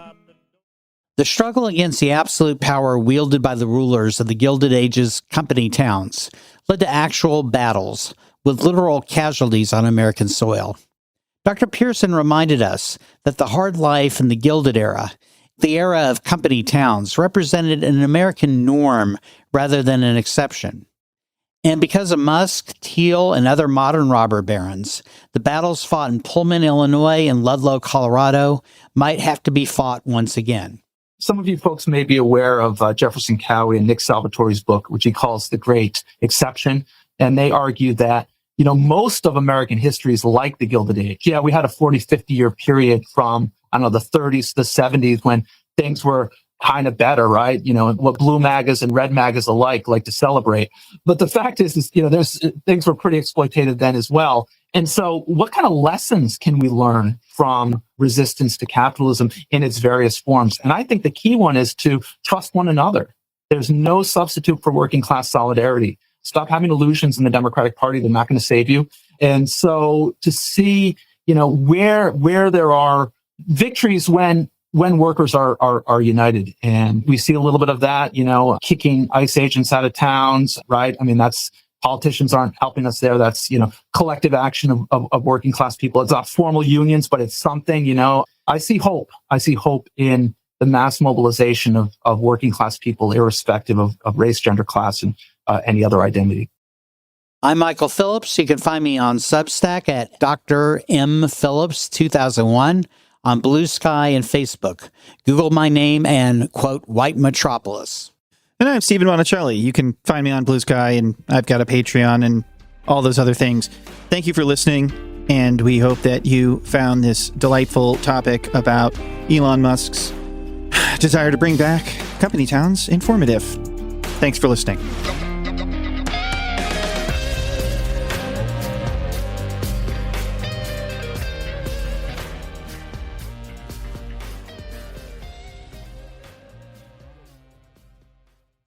Support for the show comes from Public, the investing platform for those who take it seriously. On Public, you can build a multi-asset portfolio of stocks, bonds, options, crypto, and now generated assets, which allow you to turn any idea into an investable index with AI. It all starts with your prompt. From renewable energy companies with high free cash flow to semiconductor suppliers growing revenue over 20% year over year, you can literally type any prompt and put the AI to work. It screens thousands of stocks, builds a one-of-a-kind index, and lets you backtest it against the S&P 500. Then you can invest in a few clicks. Generated assets are like ETFs with infinite possibilities, completely customizable and based on your thesis, not someone else's. Go to public.com/podcast and earn an uncapped 1% bonus when you transfer your portfolio. That's public.com/podcast. Paid for by Public Investing. Brokerage services by Open to the Public Investing Inc. Member FINRA and SIPC. Advisory services by Public Advisors LLC, SEC registered advisor. Generated assets is an interactive analysis tool. Output is for informational purposes only and is not an investment recommendation or advice. Complete disclosures available at public.com/disclosures. Time for a sofa upgrade? Introducing Anabay Sofas, where designer style meets budget-friendly prices. Anabay brings you the ultimate in furniture innovation with a modular design that allows you to rearrange your space effortlessly. Perfect for both small and large spaces, Anabay is the only machine-washable sofa inside and out. Say goodbye to stains and messes with liquid and stain-resistant fabrics that make cleaning easy. Liquids simply slide right off. Designed for custom comfort, our high-resilience foam lets you choose between a sink-in feel or a supportive memory foam blend. Plus, our pet-friendly, stain-resistant fabrics ensure your sofa stays beautiful for years. Don't compromise quality for price. Visit washablesofas.com to upgrade your living space today. Sofas start at just $699 with no risk returns and a 30-day money-back guarantee. Get up to 60% off plus free shipping and free returns. Shop now at washablesofas.com. Offers are subject to change and certain restrictions may apply. Let's talk about modern home shopping. It's sort of become a fun side hobby, right? Scrolling listings at night, dreaming about kitchens you've never seen, or backyards you haven't even stepped foot in, all from the comfort of pretty much anywhere. Redfin knows a lot of people like you want to own, but are stuck in this browsing mode loop. That's where Redfin flips the script. With listings that update within minutes and tours you can book right from the Redfin app, you can see your dream home the moment it appears. Now, liking a listing is easy, but actually landing it, that's where Redfin comes in. Redfin has over 2,200 agents with local expertise. And Redfin agents close twice as many deals as other agents. That means they want to help you win, not just window shop. Redfin is built to help you go from just looking to wait, this could actually be home. So become the newest neighbor on the block. Visit redfin.com to start finding and start owning. That's redfin.com. Flag football is exploding, and iFlag is leading the way. As the Guinness World Record holder, iFlag hosts premier flag football tournaments nationwide for boys, girls, high school girls, and adults. From first-time players to elite competitors, iFlag delivers top-level competition, unforgettable experiences, and a community built around the game. Ready to be part of it? Join the movement. Find your tournament and learn more at iflag.org. That's iflag.org.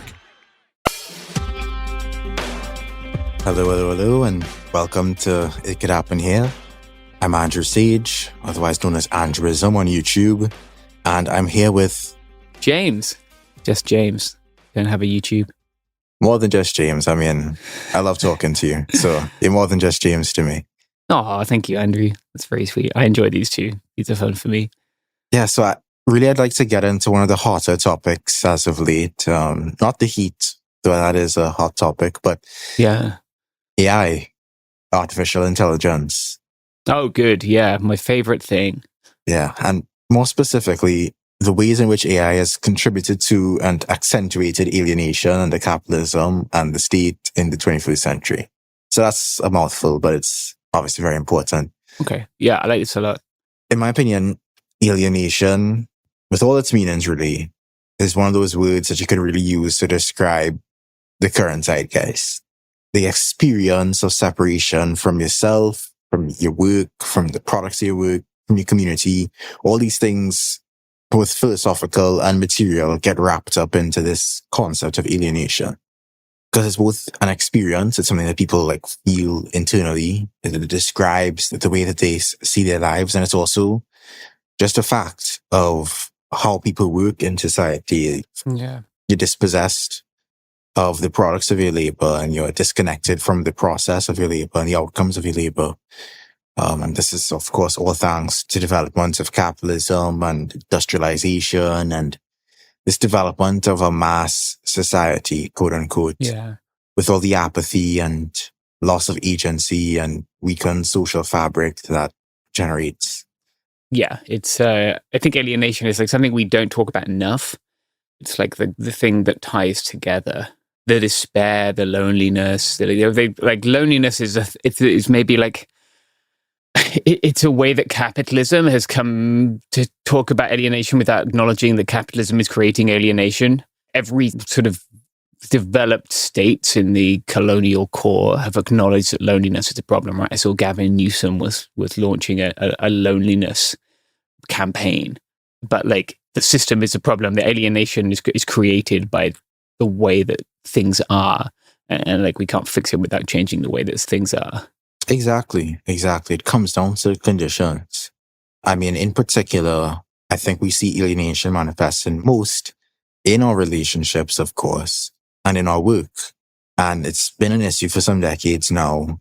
And what I'm really intrigued by is, this has been an issue for a while, but how is AI interacting with these issues? How is AI impacting the alienation that we already experience under the system? Yeah, that's fascinating. I'm currently teaching a class at the community college. It's a class about pre-1600 history. And like, I teach a little bit every year, right? And every year I've seen more AI use. But this year, it's just fully black-pilled me. Like, I don't quite know how to describe the feelings I'm experiencing, I guess. But for this class, I assign like David Graeber, I assign Jim Scott, I assign Charles Tilley on state making and war making, right? Like very basic left libertarian kind of text, right? Which for many people will be the first time they encounter the concept of like, what if no state? What if state bad? And I think they're all writing in a way that's very approachable to people who don't, like dense academic writing is annoying and pretentious, and I don't like it. Every time I do this course, it used to be the case that like 30 to 40% of the students would be like, holy fuck. Whether they like it or not, it's a new concept and it's cool, and they engage with it in like a passionate way, a human way. Uh-huh.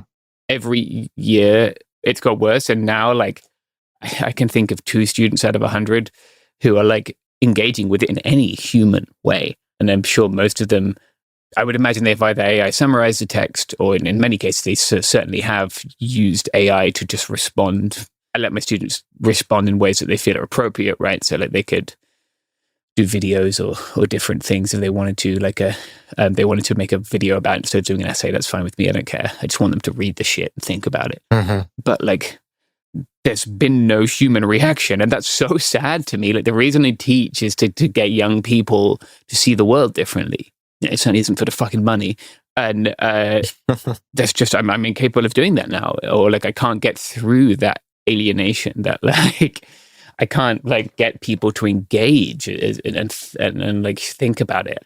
Obviously, I got to work that shit out, right? There's like this generation of people who went through high school when AI was a thing and detecting AI use in long form writing was not very well developed. So they were able to use it instead of doing long form writing and maybe even reading long form.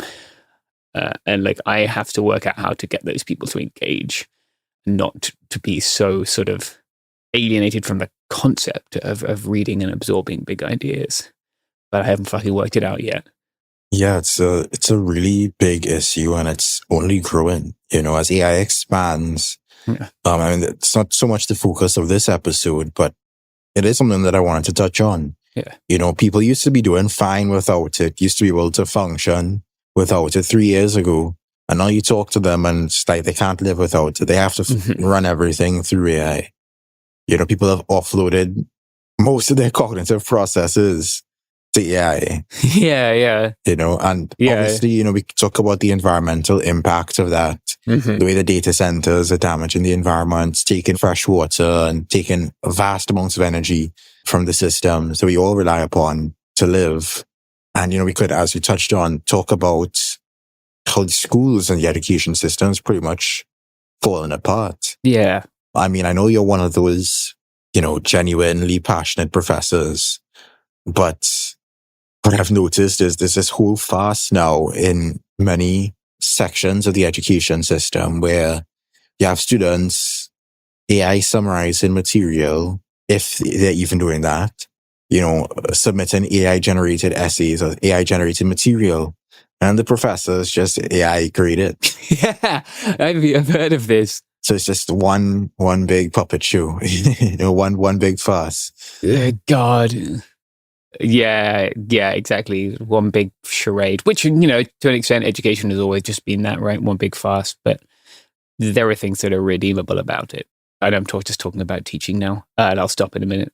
There's very little demand for in-person classes compared to online classes anymore. So, like, that makes it harder for us to break through that alienation, right? Like, there's something special about sitting in a room and talking just fine. It's just like being like, we're going to be here for 90 minutes. None of us are leaving. There's a dynamic. Yeah. And it's an important dynamic. Like, the function of the university isn't to fucking turn out people with STEM degrees who can go on and make shitty apps we don't need. It's to prepare us to be citizens in a community. Exactly. And we are failing at that. And instead I'm just grading ChatGPT all day now.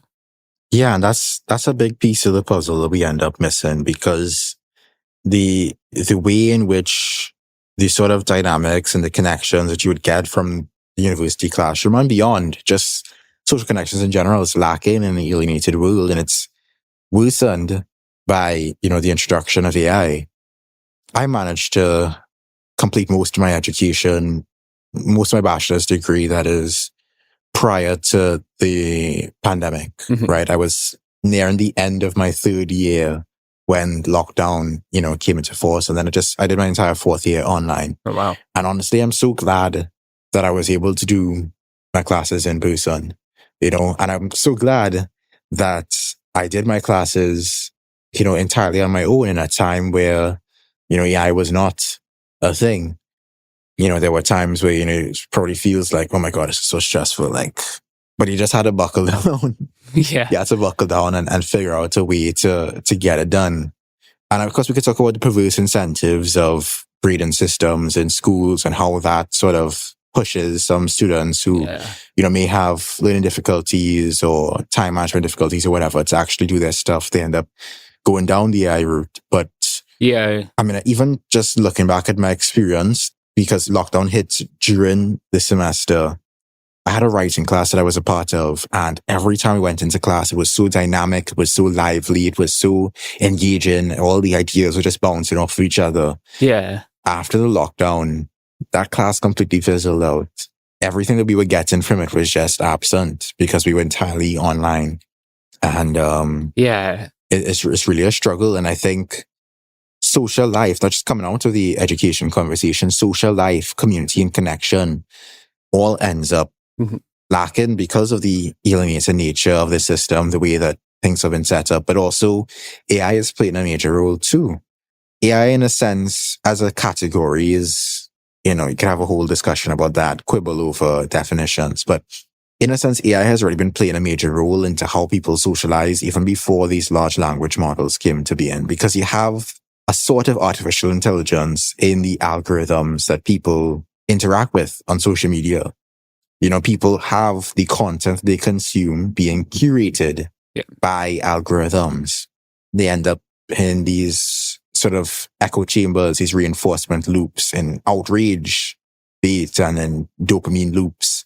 And all those things have lended to people spending more and more time online, because, you know, it's hitting that part of the brain and everybody's hyper-connected and always online, and more and more of life takes place on the internet. And that has left people feeling isolated. Yeah. I think loneliness is obviously not entirely the result of social media and now AI, but the sort of irony is that loneliness has been a side effect of this digital hyperconnection. Yeah.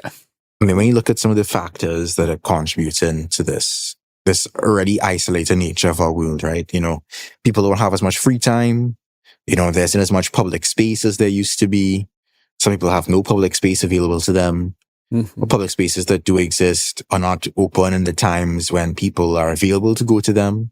Libraries are a famous example. A lot of them are, you know, not open for working people, pretty much. Yeah. And then people who do want to go out and socialize and stuff, you know, you're dealing with a higher cost of living. So there's little resources that you can use to, you know, go and put yourself out there because you have to spend money to go to places. And then you're also just burnt out energy-wise because of, you know, the long work week, the long work hours, just trying to make ends meet. Psychological toll of that. Yeah. And so part of what AI has been doing is pushing these AI companions on people.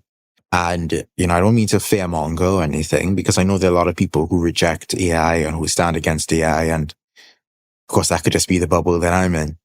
But yeah, I also know somebody in person, or rather I knew somebody in person who spoke to ChatGPT like their partner and therapist. Yeah. They list like, yeah, that's it's sad. Yeah. It's, as you said, almost kind of blackpilling, you know, because these chatbots, they listen in a simulated sense. Mm-hmm. They respond in a simulated sense, and they affirm what the person is dealing with, is going through, is venting about.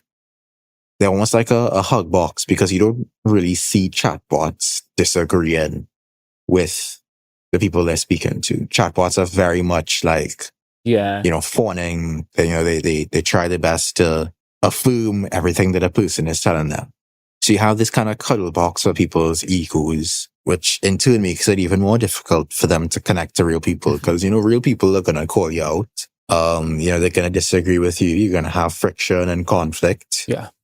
But there's also a lot of joy that comes from interacting with real people. And unfortunately, a lot of people, because they're not getting that, they're turning to this on-demand affection, this on-demand flirtation, this pseudo therapy. And it's brutal. You know, loneliness is a brutal experience. Relationships are very hard, and therapy is extremely expensive for a lot of people. Yeah. So I understand that.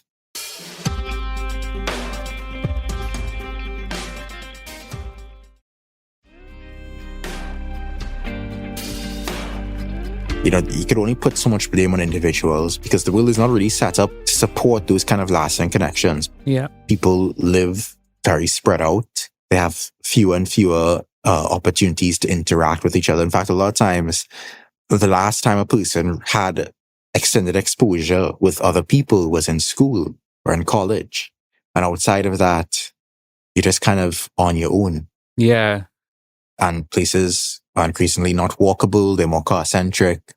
The sort of spontaneity and friction and interaction that would have made relationships blossom naturally and made relationships possible, as messy and inconvenient as they can be sometimes, those things are lacking now. And unfortunately, some fraction of people, and I don't know what the actual number would be, because I could imagine a lot of people will not admit that they turn to a chatbot for companionship, but it is a frightening omen of what direction we're going in.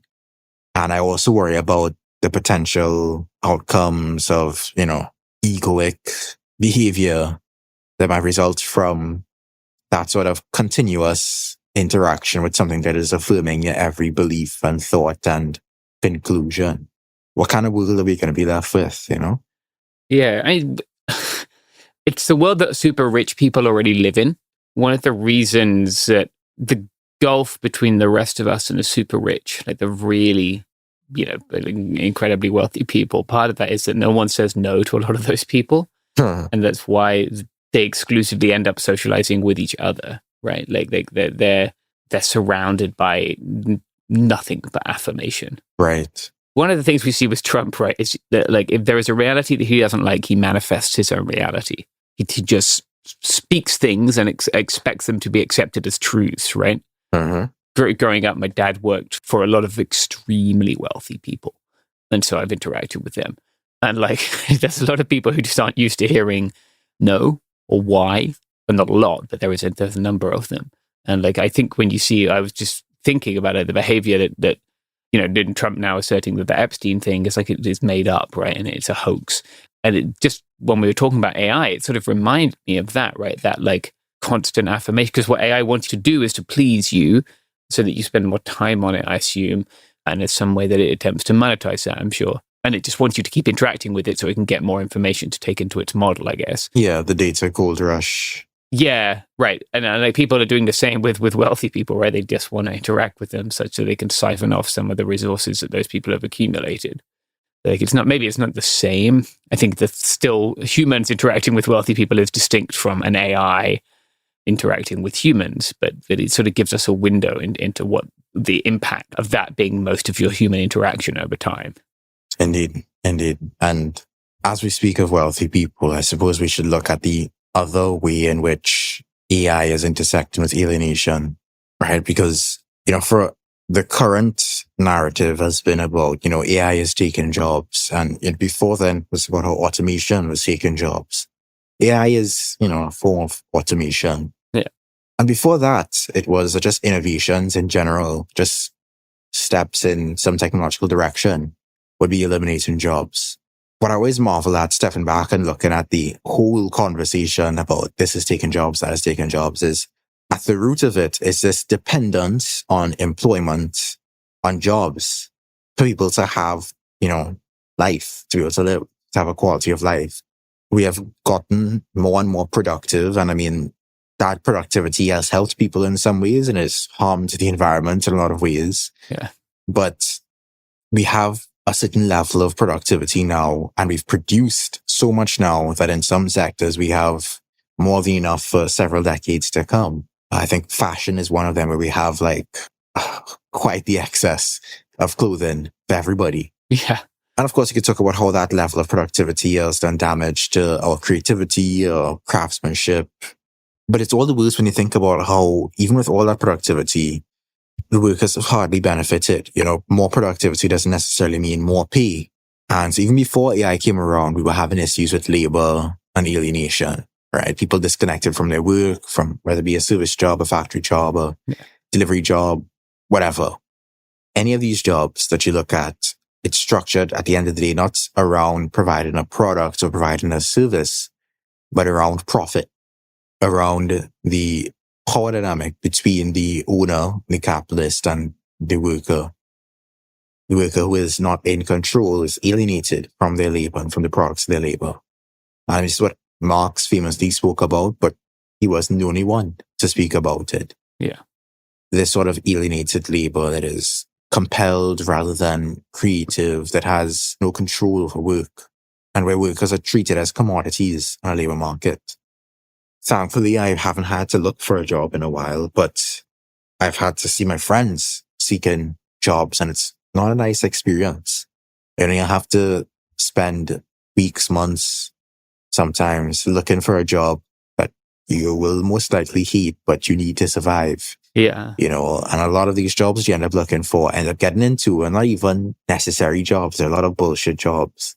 And they don't contribute to a person's, development, fulfillment, or the good of humanity in any way.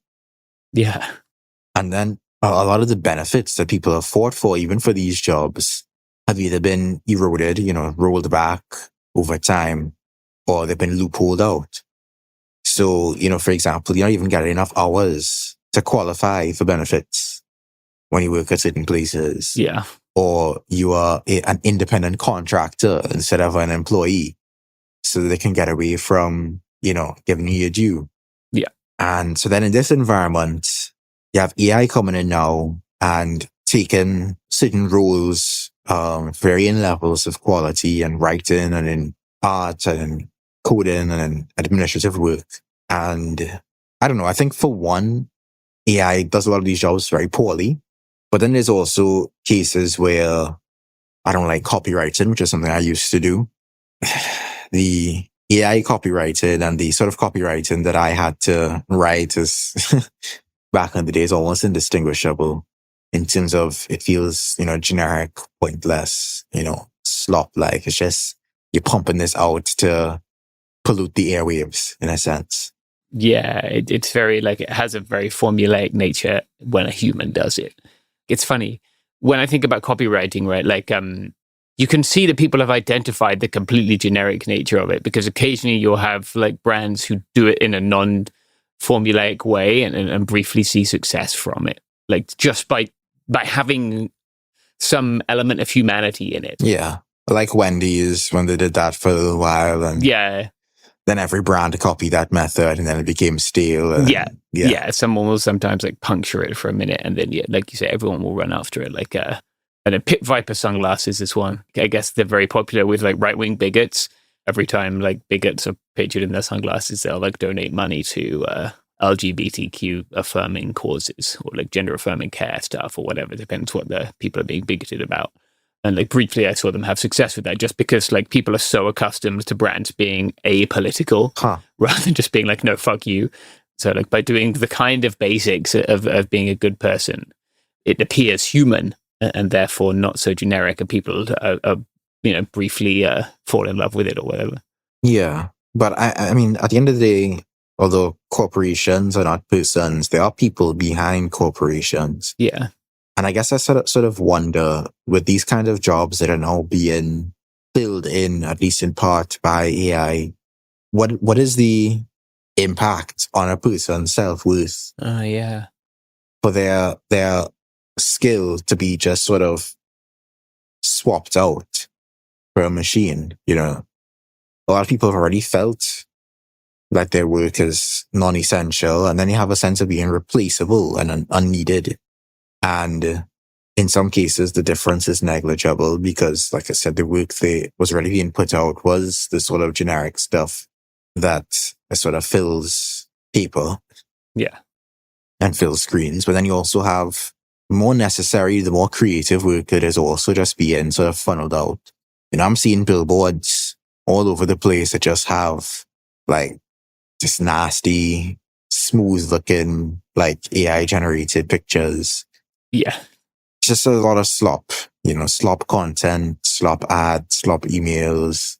Even on YouTube now, I like to listen to these sort of music mixes while I work sometimes. And most of the channels being recommended for music mixes on YouTube nowadays, at least in the genres that I would listen to, it's just AI generated jazz chill. The thing is, they don't title it that way. Yeah. They title it some word, and they probably have a somewhat AI generated thumbnail and whatever. And then you just, if you're unaware of the pattern of how those channels operate, you might click on it thinking, oh, it's just like a music mix, like every other music mix. And then you listen to it for a while and listen to a few of them and you realize, oh, this is just a machine made this. It has no flavor. Yeah, no soul. There's also a lot of articles that just fill in the internet. It's just slop. Yeah. Just AI generated articles that feed into the AI pool of references. And so the AI almost eats itself. Yeah. And it's sad, but I think it was we were always going in this direction in a sense. Not to say that it was entirely inevitable, but this was the trajectory that we were pointing at. The trajectory could have been changed, but no, it hasn't been. So it's how we kind of got here.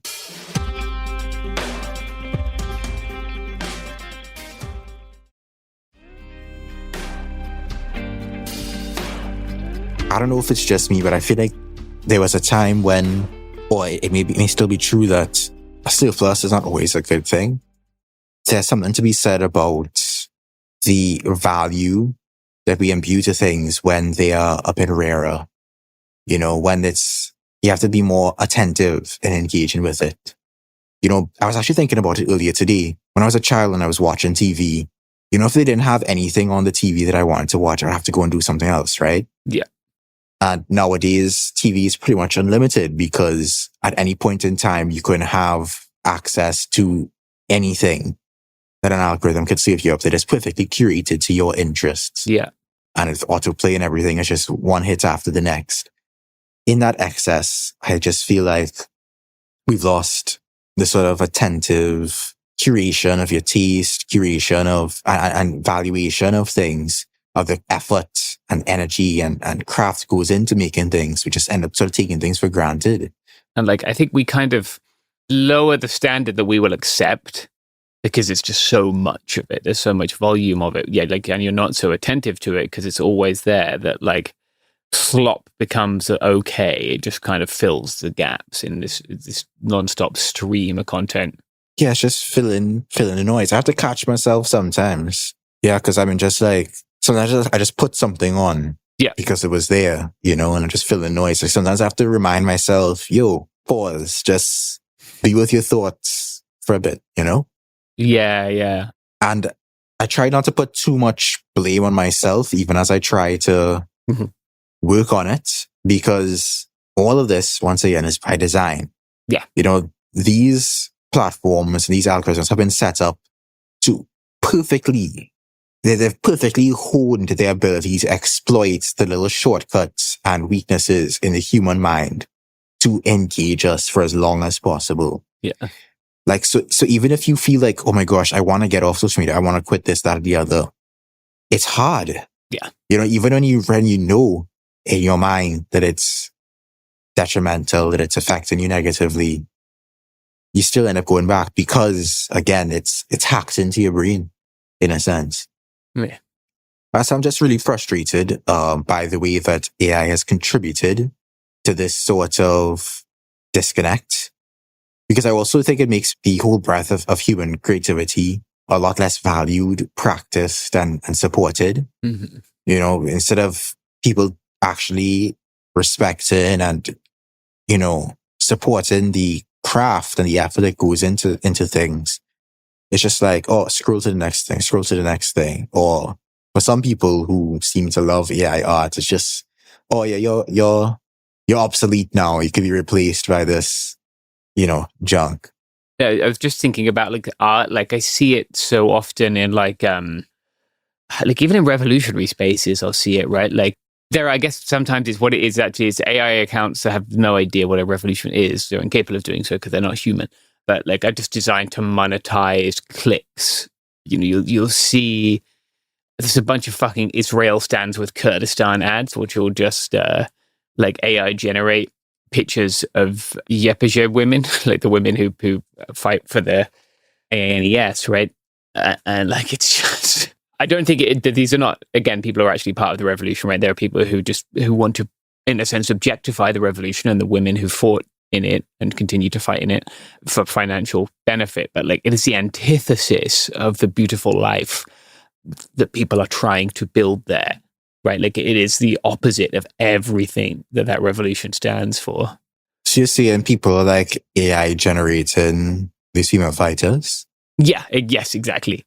And then using that for some, either just straight because you get paid per click on X now, right? Or for some nefarious propaganda bullshit. But like it's, and then by contrast, right? My friends in Myanmar, there's a group called Art Strike Collective who do these cool drawings of various individuals who have fought in the revolution. And like one is a beautiful thing that shows your respect for these people, many of whom have given their life for this revolution. And another is just complete fucking slop that is actively harming the thing it's supposed to be supporting. Yeah. Unfortunately, and it's a cliche at this point, but many such cases. Yeah, yeah. I saw this short lecture on YouTube by a professor. I think professor's name is Jiang. There's just a short clip from, I'm assuming, a longer lecture. He said the title of the video is really what captured me. It was something along the lines of consumerism is the perfection of slavery. And it was really speaking about how we are able to be so perfectly locked into our role as workers, as cogs in this machine, that to become, so docile because of just how good the consumeristic system has gotten at keeping us chasing that next, dopamine hit, that next purchase, that next thing to consume. So we're still being exploited. We are still wage slaves in a sense, but we are either unaware of it or we accept that role just to chase after, the next high of consumption. Yeah. Like when you think about like Brave New World in 1984, right? These two dystopian novels, roughly, Brave New World came out before 1984, right?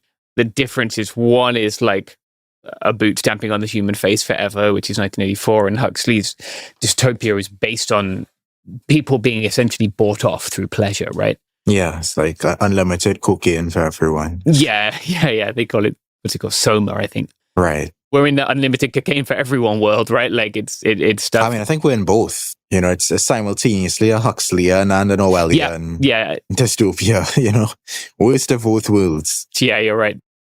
I'm starting to read Jack London's dystopia, The Iron Heel now. I've decided I want to work out who was best calling the dystopia. But yeah, we have a little bit of both now. We have they'll get you at both ends, right? Like they'll try and give you things to keep you placid and then also things to keep you afraid. Indeed. Yeah. So, there's a lot of reasons to despair. People just blindly embracing AI and they don't see the problem with using AI and all these different things. There's also, as I like to end things on, reason to hope, right? There are people who are willing to boycott it, who are, maintaining a stigma around it. People are not taking it lying down. Artists are not taking it lying down. Yeah. Writers are not taking it lying down. Designers are not taking it lying down. People are still craving the authenticity, connection, and craft that comes from human labor.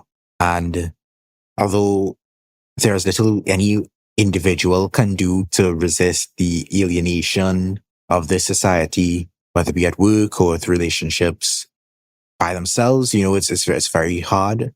There are things we can do together in tandem to make things a little bit easier, as we sort of try and strive toward social revolution.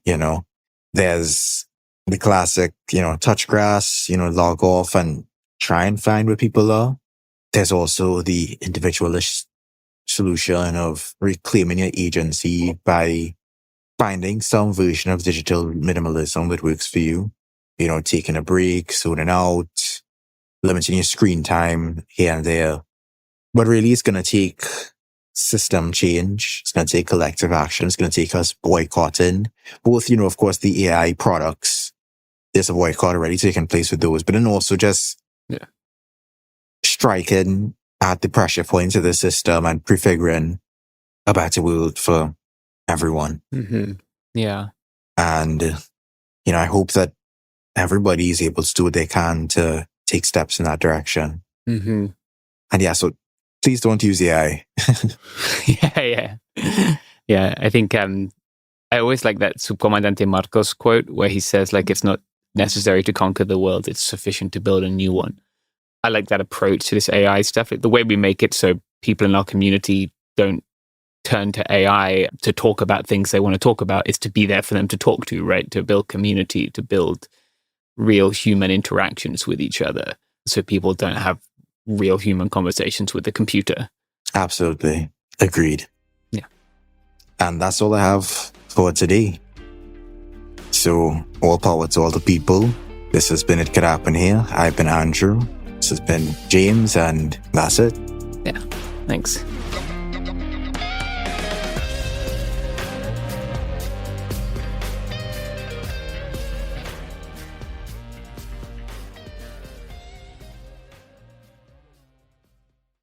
Support for the show comes from Public, the investing platform for those who take it seriously. On Public, you can build a multi-asset portfolio of stocks, bonds, options, crypto, and now generated assets, which allow you to turn any idea into an investable index with AI. It all starts with your prompt. From renewable energy companies with high free cash flow to semiconductor suppliers growing revenue over 20% year over year, you can literally type any prompt and put the AI to work. It screens thousands of stocks, builds a one-of-a-kind index, and lets you backtest it against the S&P 500. Then you can invest in a few clicks. Generated assets are like ETFs with infinite possibilities, completely customizable and based on your thesis, not someone else's. Go to public.com/podcast and earn an uncapped 1% bonus when you transfer your portfolio. That's public.com/podcast. Paid for by Public Investing. Brokerage services by Open to the Public Investing Inc. Member FINRA and SIPC. Advisory services by Public Advisors LLC, SEC registered advisor. Generated assets is an interactive analysis tool. Output is for informational purposes only and is not an investment recommendation or advice. Complete disclosures available at public.com/disclosures.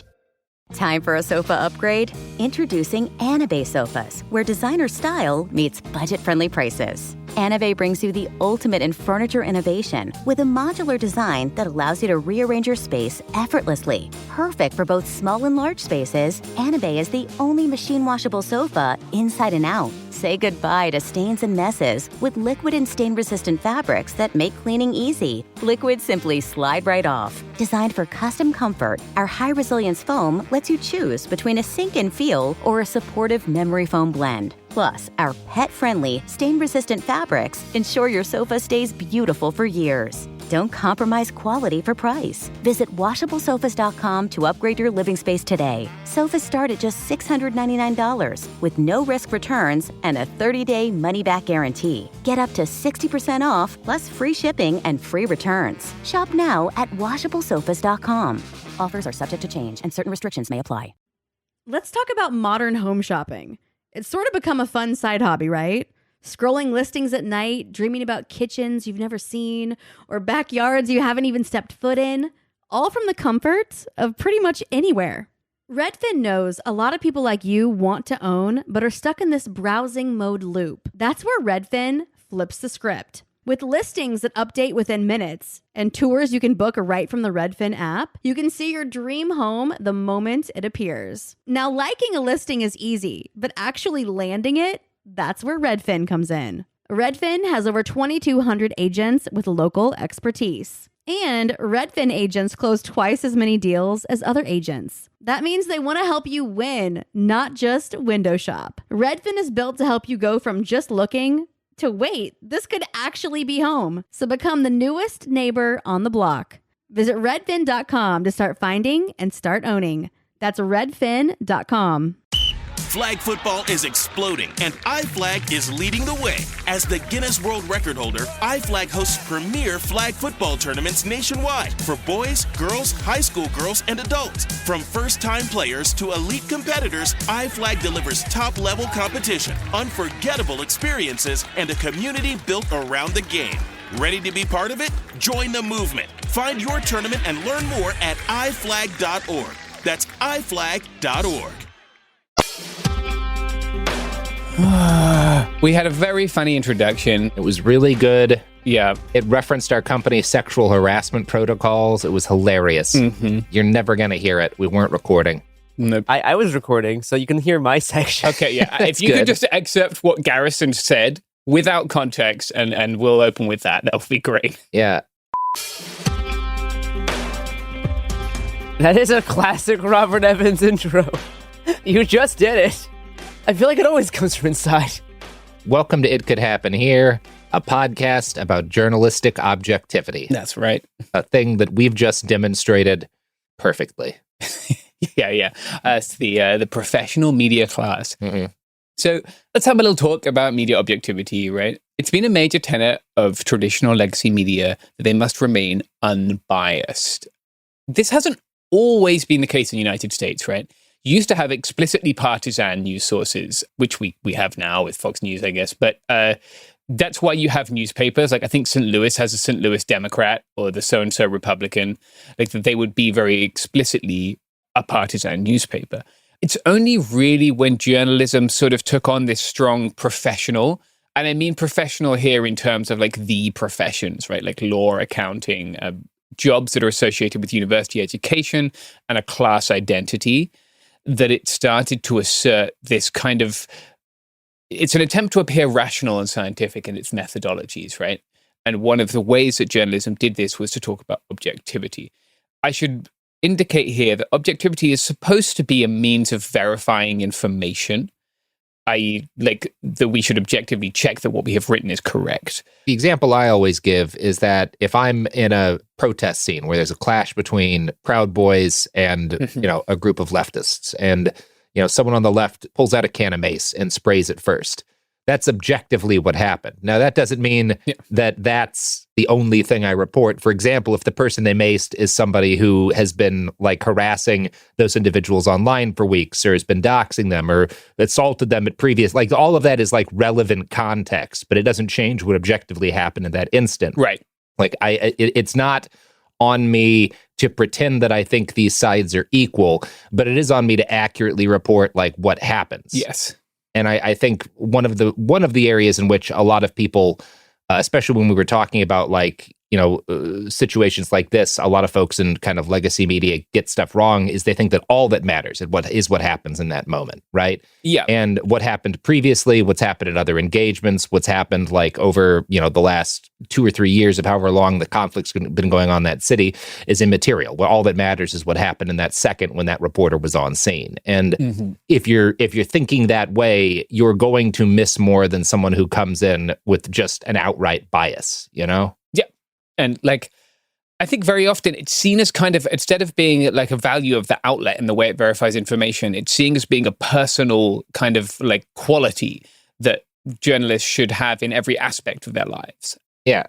I'm aware that at some of the big legacy broadsheets in the US, you can't attend a protest unless you are covering the protest. Right.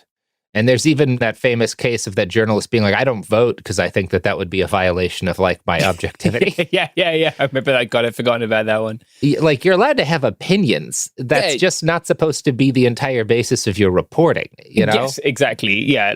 And I think sometimes, because people always do have opinions, right? Yeah. But the opinions that are conceived of as neutral and the ones that are conceived of as being subjective are very telling, right? The media for a long time has been the domain of educated older white men, like people like me, I guess. I'm not old, but getting that way.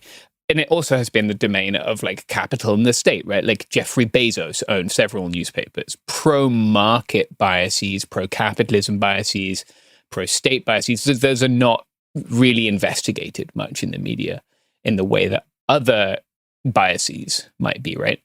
It's also created this idea that the media always needs to shoot for the middle in any given discussion, which I kind of want to investigate a bit. When Donald Trump says something which is overt, Donald Trump has said things which are nativist, right? Nativism is a form of racism. Donald Trump, therefore, has said racist shit. The way that this is far too often treated in the legacy media is the racist shit that Donald Trump said correct? Or maybe we should consider this racist thing that so-and-so has said, right? Rather than this shit is racist. Donald Trump has said some shit that is racist, or other members of the Republican Party. All this serves to do is when we have a topic and the people in Congress anchor themselves on the very far right, what is acceptable discourse, the media then moves discourse to the right such that that position is in the center, right? It serves to ratchet the Overton window to the right.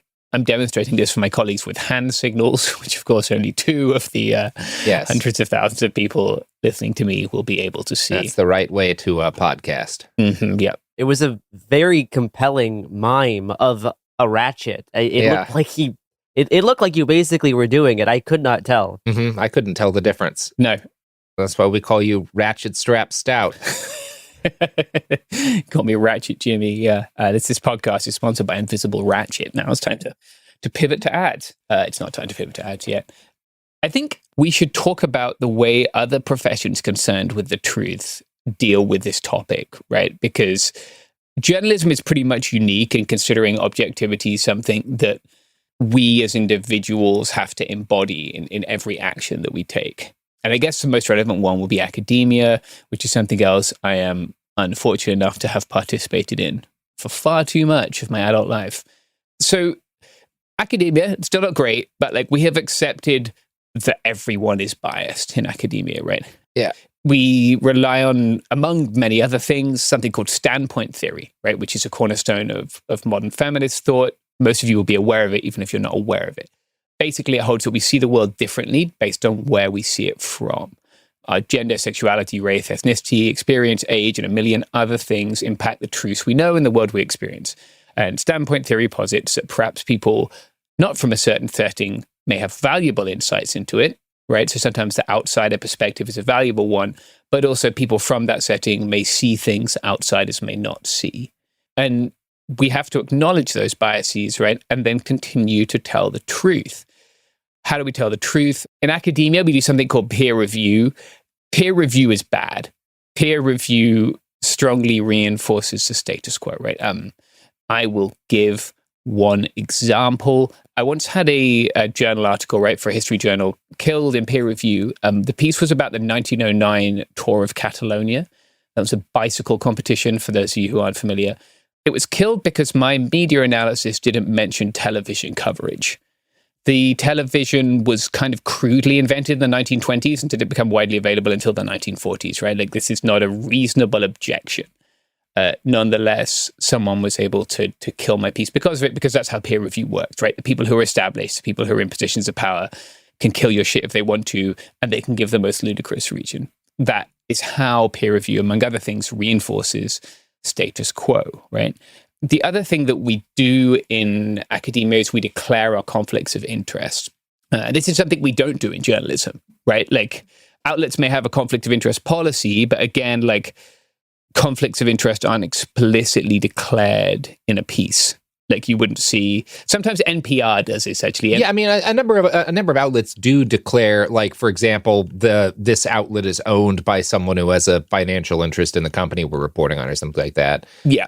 If the Washington Post is doing a story about Jeff Bezos or Amazon, usually they will say in the bottom or the top that the paper is owned by said figure. Yeah. Where it becomes more murky is like, sometimes people have a financial interest, or like if something is your beat, right, you may have other financial interests within that beat. Well, and there's the very common case of people, especially now within kind of the Substack journalism, being like friends and social with people that they are reporting on and not disclosing to their wider audience. Yeah, like access journalism more generally, right? Yeah. Like the way I got this piece was by being invited to the drinks party, and if I say anything unkind about this person, I won't be invited to the drinks party. Yeah. Or simply the conflict of interest that is presented by the more ludicrous my headline, the more people will click on this website and the more time they will spend on the page and the more ad revenue they might generate. Yeah. And that's really the largest issue with modern journalism, is that kind of determines almost everything for an outlet, is like what's going to get clicks, what's going to rile people up as much as possible. And that doesn't count as financial interest, right? Like the fact that the outlet has a vested financial interest in keeping you on the page as often and as long as possible doesn't count as like a conflict of interest in any way. And that's kind of one of the fundamental issues. Whereas like a lot of times, a lot of outlets won't let, for example, a black journalist report on a black man being murdered by the police, right? Because they see that as like an inherent conflict of interest. And the gap between those two things is where a lot of the real problems, a lot of the worst problems in modern journalism arise. Yeah. Talking of problems, we need to pivot to ads. Sure.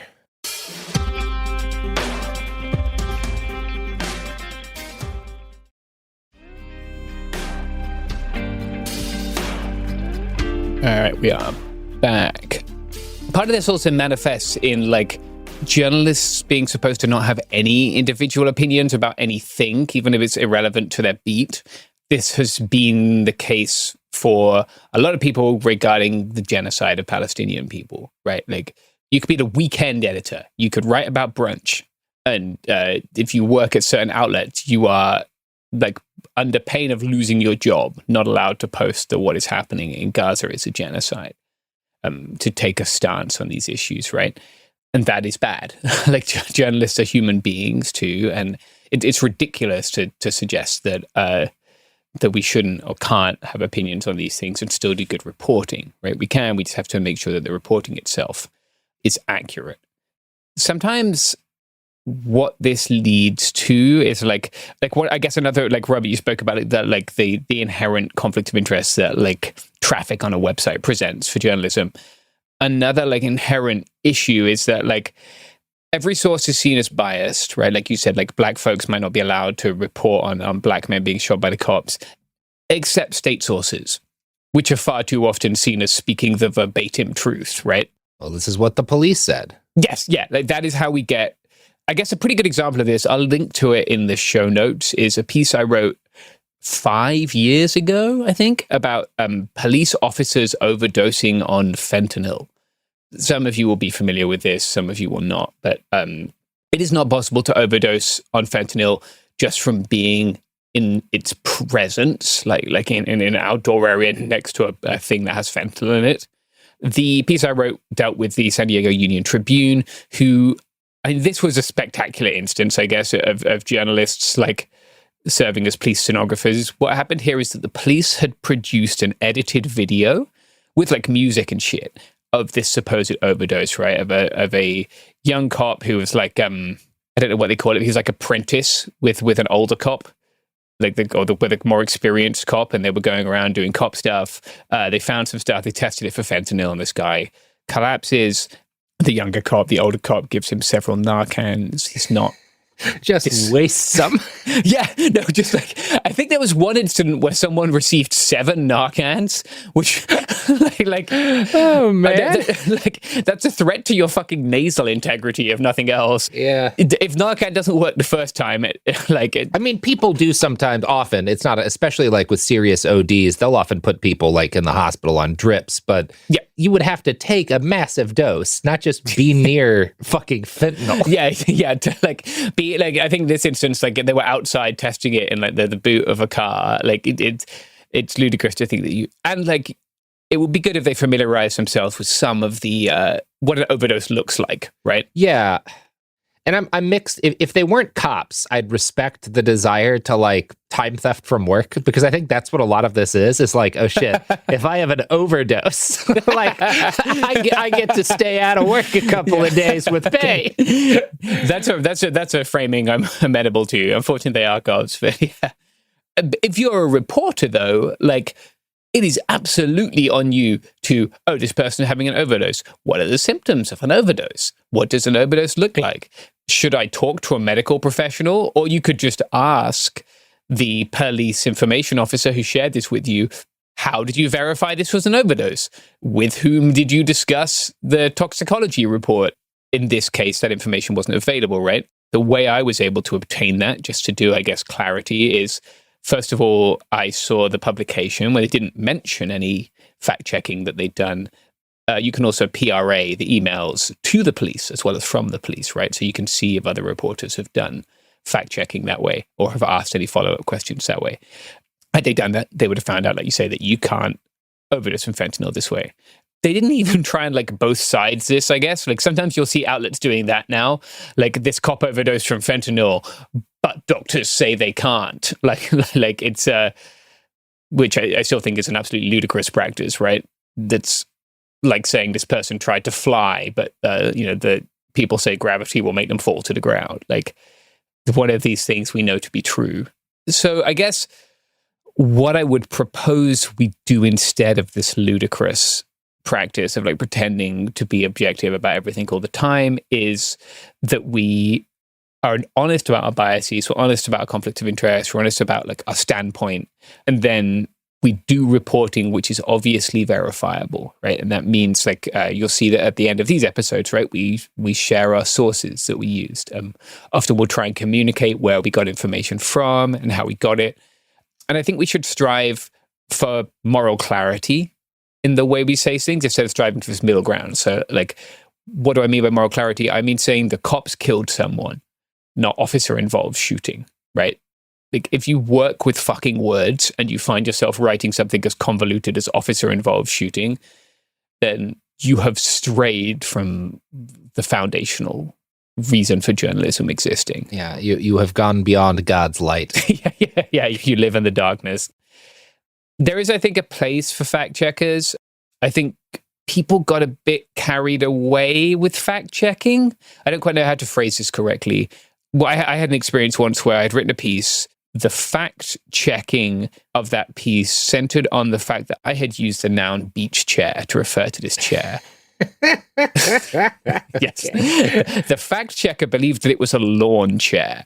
This, to me, did not impact the overall thrust of the piece, right? Like the nature of the chair. Unfortunately, that ended up killing the story. We ran out of time to go over the court documents because of the nature of the chair discussion. And I'm not sure that's what we need to do. No, I mean, and I think the other and probably larger problem with fact checking is fact checking as an end in and of itself is, I showed that they were wrong. I checked the fact, where it's like, but what they wrote got out to 30 million people and your fact check got out to like 60. Yeah. So what you did didn't really matter. And what we should probably be doing is looking at an intervention higher up on the line to stop the bullshit from getting out, rather than being obsessed with, well, I fact checked it. Like, well, but that didn't really help, you know? Yeah, like, right. At what point do we give that up as pointless? Yeah, like you are like not even a footnote to this other thing that this person. No, the intervention needs to be happening earlier because the bullshit is still getting out.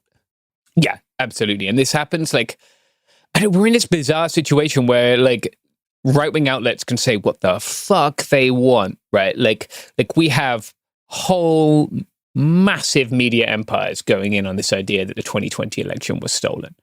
But then we have like centrist outlets, instead of being like, no, the election wasn't stolen, that's bullshit, constantly trying to like investigate those claims as if they were credible and useful, rather than illustrating why they should be dismissed and then moving on, right? Like instead of investigating why this conspiracy is so important. We see that a lot with immigration right now. But we saw it a ton in the presidential debates, right? Like it's a good example of what you were saying. J.D. Vance can just lie, and even Donald Trump actually can lie about people eating dogs and cats. And it doesn't hugely matter if an hour later a news outlet tweets, oh, we fact check him and it's not okay, right? You still broadcast to millions of people that Haitian migrants eat dogs and cats, and that's not true. And I think we need to strive for something that is closer to the truth and is closer to fairness and it gives us moral clarity. Because what we're all doing right now, what the legacy media is doing right now is like woefully inadequate to meet the moment. Yeah, I mean, I agree. Like, I think where I don't actually know how to solve things is the incentive structure is so broken. And to an extent, all of this talk about objectivity, and when I say that, I mean like the talk that outlets and editors have about objectivity, is there more than anything to obscure the fact that the economics of journalism make it almost impossible for it to be anything but a willing agent of disinformation. That's the real issue, is you can have the Washington Post and you can have the New York Times host good reporting, but a huge amount of their income will always come from having columnists whose entire job is to piss people off or to stoke the egos of people in power. And I don't know that the good work those outlets does outweighs the crap that they spill into the public discourse, because that's what's incentivized. And so I think to an extent, there's almost no point in actually engaging with the objectivity debate with the people who are pushing it, because they're not pushing it honestly. They're pushing it as a way to obscure the fact that they make their money the same way Mark Zuckerberg makes his money, which is by spreading fear, anger, and doubt. Yeah. There's the bad op-ed industrial complex. Like I've been guilty of that, right? You see a fucking headline on social media and you're like, that's bullshit. And then you click and read, right? I used to, like when I was a little baby journalist, engage with this and be like, that's bullshit because, and either try and write about it somewhere or post it on social media. But I have come to realize that in doing that, I'm doing exactly what they want me to do, which is continue sending people to their website to click on adverts and to make them money. So I think it is better that we do not do that. But yeah, that is the fundamental conceit of journalism right now. How it pays the bills is keeping you on that page, and the way it keeps you on that page is making you angry. There is like a model, I think, and you see this like in community small community newspapers, right? And like, I guess, outlets like Left Coast Right Watch in California and Oregon, where like people genuinely, by building trust and telling the truth, gain the support of their communities and are financed by them. But I mean, the orders of magnitude in income difference are like they're not making Washington Post money over at Left Coast Right Watch. I know this should be true. So yeah, pretty fucked, and it will only get worse. I think, like as we continue to slide into like the post-truth fascism world, I can't really see our legacy outlets doing much about it if all they ever going to do is strive for the middle ground on this. Well, all right. Okay, everybody. All right. You go have a good day in that world.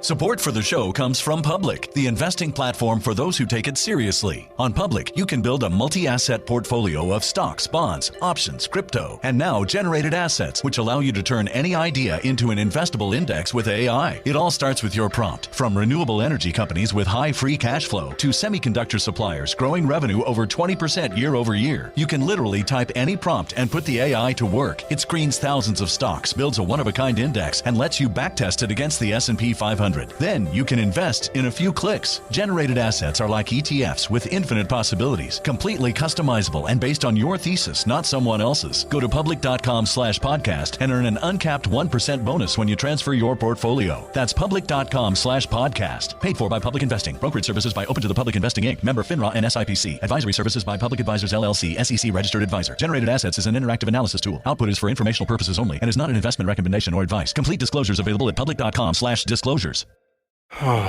Sink into affordable luxury. Anabay is the only machine washable sofa, inside and out. With stain-resistant slip covers and a cloud-like frame duvet, everything goes right in the wash. Plus, the modular design lets you change the look of your space anytime. Visit washablesofas.com to upgrade your home. Shop up to 60% off site-wide, with sofas starting at just $699 and a 30-day money-back guarantee. Shop now at washablesofas.com. Offers are subject to change, and certain restrictions may apply.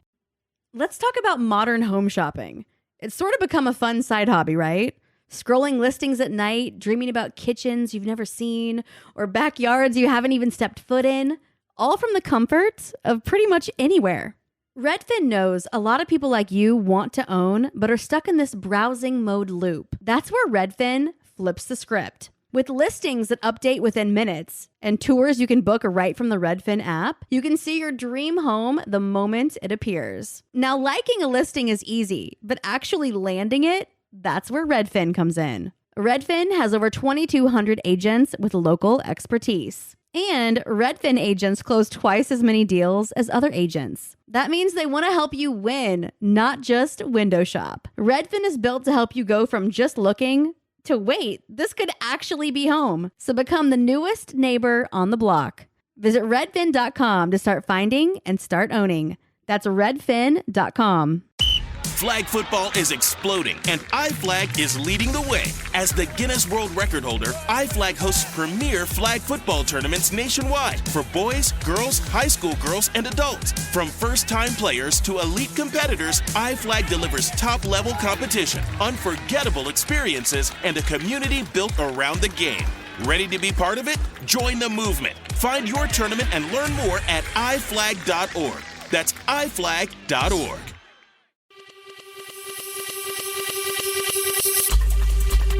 This is It Could Happen Here, Executive Disorder, our weekly newscast covering what's happening in the White House, the crumbling world, what it means for you. I'm Garrison Davis. This episode I'm joined by Robert Evans, James Stout, and Sophie Lichterman. Maybe Sophie will decide to comment on some of this important news we have today. To bless us. And maybe Robert will decide to forgive you for jumping into giving the title of this show and not letting me say electile dysfunction or something like that, which I have not gotten over. Livid. Mm-hmm. Yeah. Let's talk about a pedophile. It's time for your Friday pedophile update. Yeah. We call it the free-to-file minute. I don't like that. Either just free to Carlo. So on August 15th, 2025 at 8:36 Anno Meridian, that means in the morning, the Las Vegas Metropolitan Police Department Office of Public Information put up a press release with the title, 8 Child Sex Predators Arrested During Undercover Operation. Now, this was a report on a multi-agency operation going after child sex predators that was headed by the Nevada Internet Crimes Against Children, or ICAC, organization, which is a joint operation that involves a mix of, there's some detectives from the Las Vegas Metropolitan Police, there's some folks from the FBI Child Exploitation Task Force, and then I guess the ICAC has its own task force. I've never heard of this group before, but there's a number of other law enforcement agents involved, including North Las Vegas Police, Henderson Police, who actually posted declaration of arrest for the person that we'll be talking about. That's the Henderson, Nevada Police, Homeland Security Investigations, and the Nevada Attorney General's Office. This was your standard sting to try and catch people who are attempting to have sex with kids, where you have undercover agents who are online. In this case, they were using an app called Pure, and on WhatsApp. It looks like, as a general rule, these guys met the person that they thought was a minor on Pure and then took the conversation to WhatsApp to plan for an in-person meeting, where the whole, what's that guy who used to do the TV show where he would bust pedophiles, and there were some ethical problems with Chris Hansen. They'd have their Chris Hansen moment, right? I'm not familiar with this. Oh man, it didn't go well. All right. So the story that people have been hearing and that kind of went viral out of this is that one of these 8 people arrested was Tom Artyom Alexandrovich, who was a high-ranking cybersecurity official. He was the director of one of the divisions of Israel's top cybersecurity agency. So, an Israeli government official working in cybersecurity is one of the guys arrested. He was in town in Las Vegas for the Black Hat Convention, which is like a hacking convention. And like a lot of hacking conventions, over time, it has turned from a bunch of guys who do not like the feds to just feds, right? Like, I think that's why the guy from Israel's cybersecurity agency is at this thing, hitting on allegedly 15-year-olds. So this guy is arrested, and then he posts bail at 10 grand, and he flies back to Israel, which gets a lot of people in an uproar. Obviously, anything involving officials of the Israeli government is receiving heightened scrutiny right now, what with the genocide.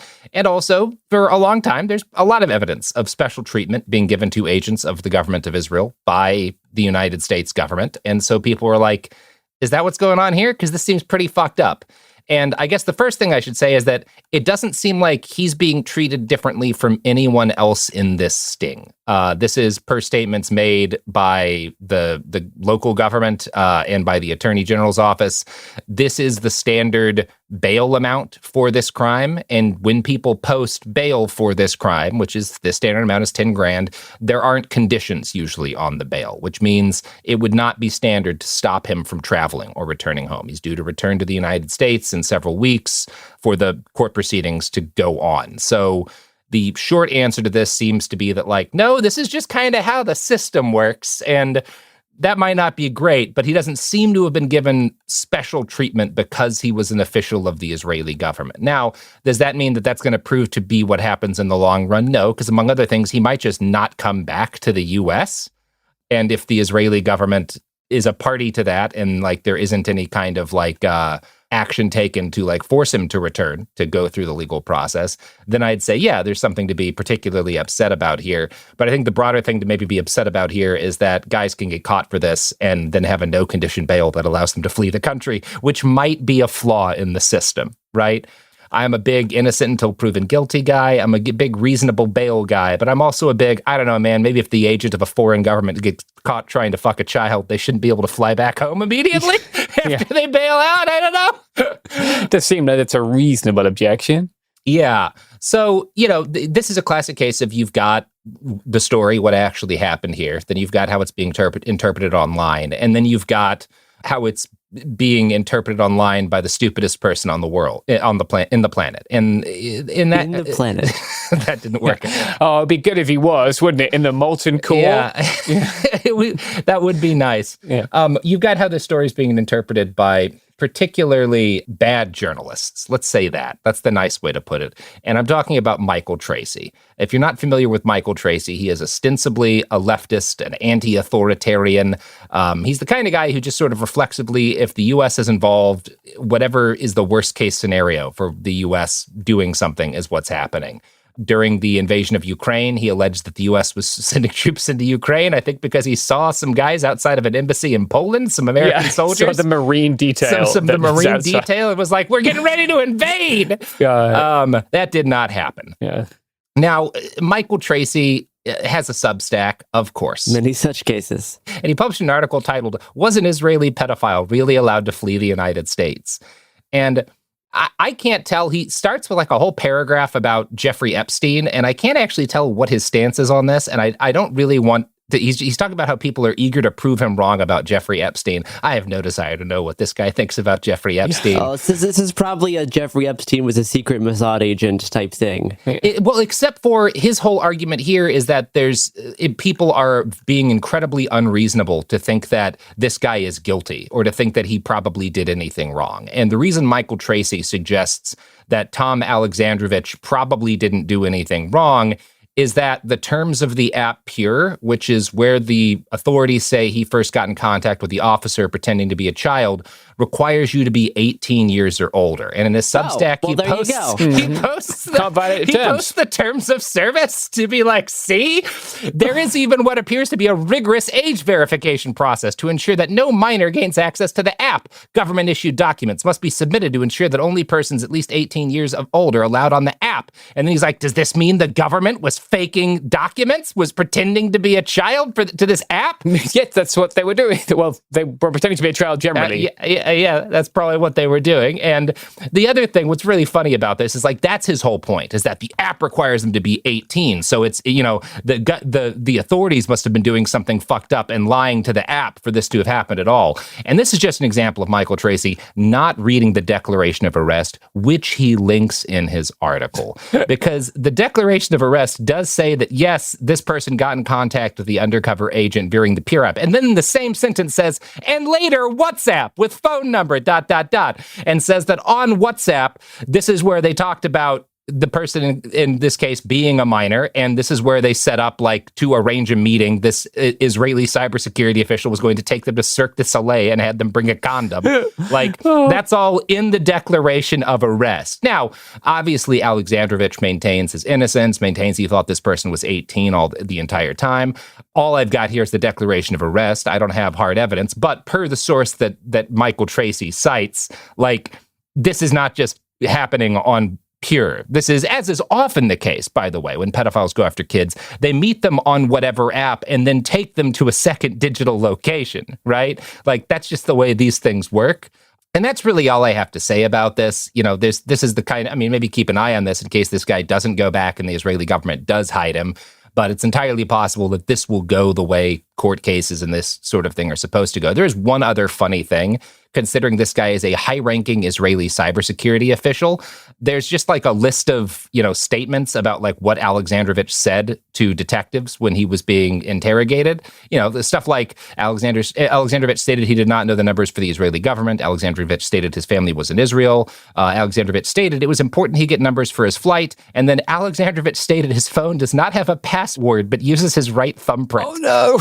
A biometric user. Cybersecurity expert for the Israeli government. They're not sending their best people. Oh my God. Your fucking thumbprint, dude? Your fucking thumbprint? Okay. Yeah, this famous, most secure possible access code. Anyway, that's all I've got for Peta Friday. Tune in next week. We'll have another pedophile for you. I'm sure of it. Oh yeah, here's ads.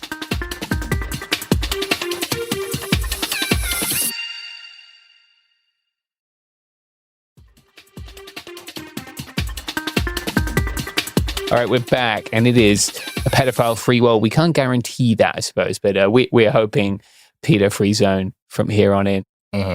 Talking of things which are incontrovertibly crimes, Israel has deliberately murdered 4 Al Jazeera journalists in Gaza. Among them was Anas al-Sharif, a prominent correspondent for the network in Gaza. The IDF also killed correspondent Mohammed Karika cameraman Ibrahim Muzaya, and driver and cameraman Mohammed Nufal. Al Jazeera has named all of these people. The strike also killed 2 freelancers. One of them was Momen Aliwa and Al-Sharif's nephew, who was a student studying journalism. For weeks before the deliberate and premeditated war crime, it's a war crime under the Rome Statute and also a violation of the Geneva Conventions, because journalists are also civilians. The IDF engaged in manufacturing consent for the strike. They did this through a unit that 972 magazine has reported on called the, quote, legitimization cell. You're always doing great when you have a unit called the legitimization cell. Yeah, it's pretty fucked. To quote from the piece, which I'll link below, it has been assigned to identify Gaza-based journalists it could portray as undercover Hamas operatives in an effort to blunt growing global outrage over Israel's killing of reporters. You should read this article. Like, it goes through instances where they have a very clear confirmation bias, right? And the case of Al-Sharif is a pretty good example of how ridiculous this can be. They released this document. They tweeted it, actually, claiming he was in Hamas from 2013 to 2017. The document clearly wasn't an original document. Like it was a PDF done up with like a navy blue background and stuff. It's laughable to think that they captured this PDF somehow.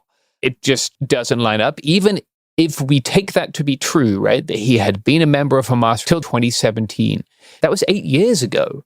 Isn't the whole point of the thing that they're saying that they want people to stop being in Hamas, killing them because they want to do that, and I don't believe them, it still doesn't make sense, right? They've done this in other cases with other jurists, specifically other Al Jazeera journalists.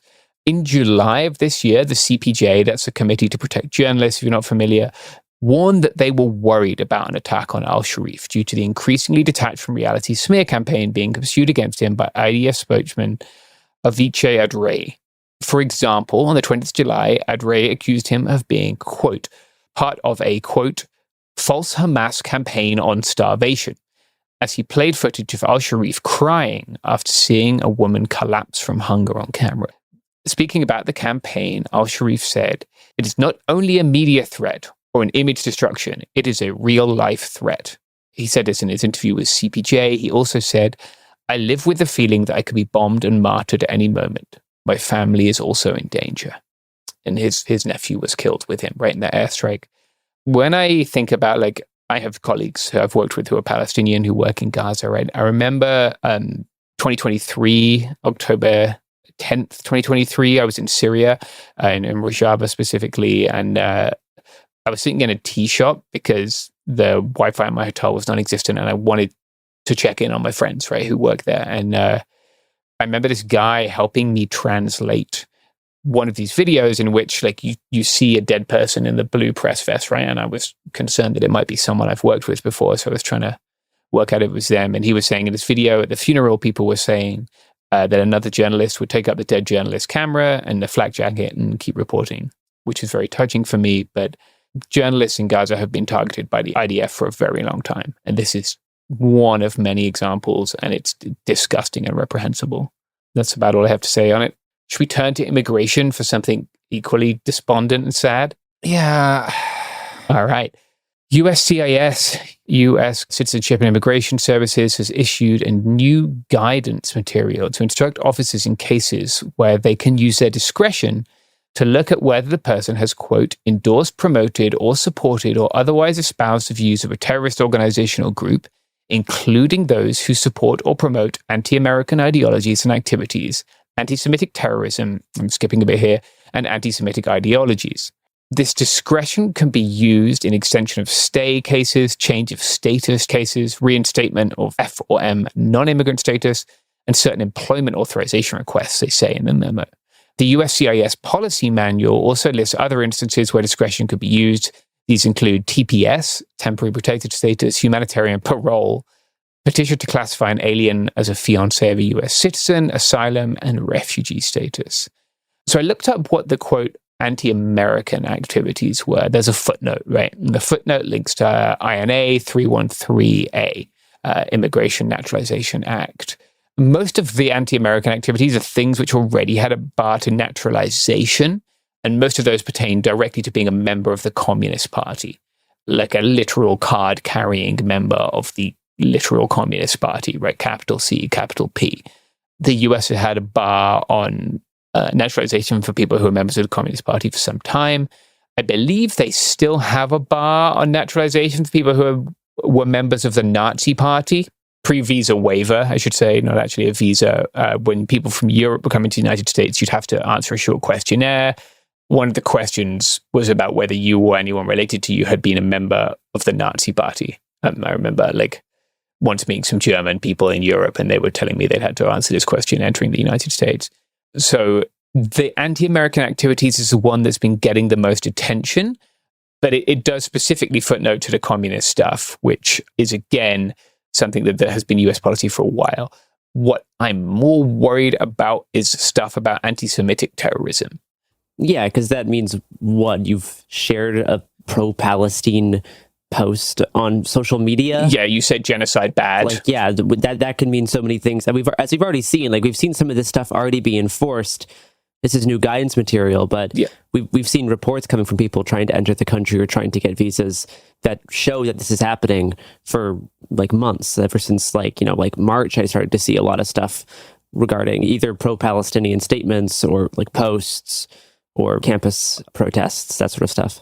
Mm-hmm. Yeah, the F visa I mentioned there is a non-immigrant student visa, right, for full-time students. So that is the one where we've seen students having to turn over their social media handles. Their social media can't be locked.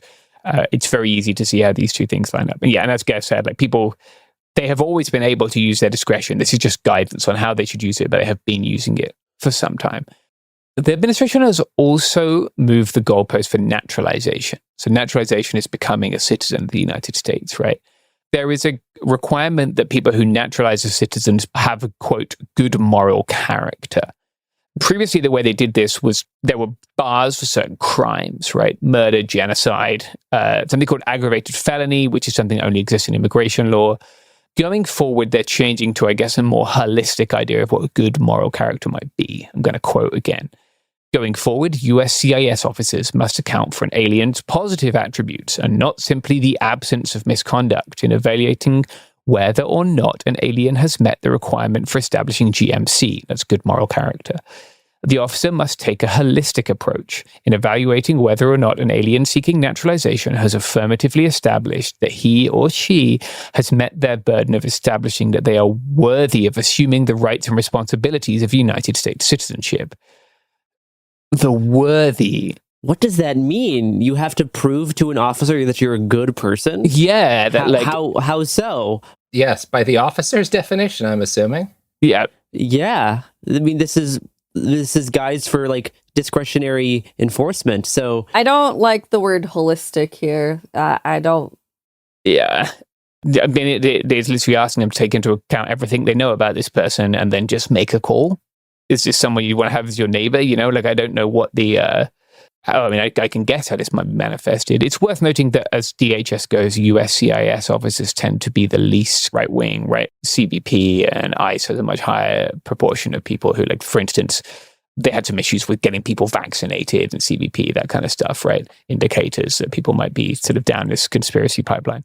We also learned this week that Todd Blanche directed federal cops to arrest Mayor Ras Baraka outside of a detention center in New Jersey in May. We know this because of body cam footage. We don't have the footage, but the footage is reported on in court documents. In the footage, a DHS official says, quote, "We are arresting the mayor right now, per the Deputy Attorney General of the United States. Anyone that gets in our way, I need you guys to give me a perimeter so I can cuff him." So the agent talked on the phone and then gave this statement, right? So it seems that the deputy AG there was the one who gave the order to arrest Ras Baraka, right?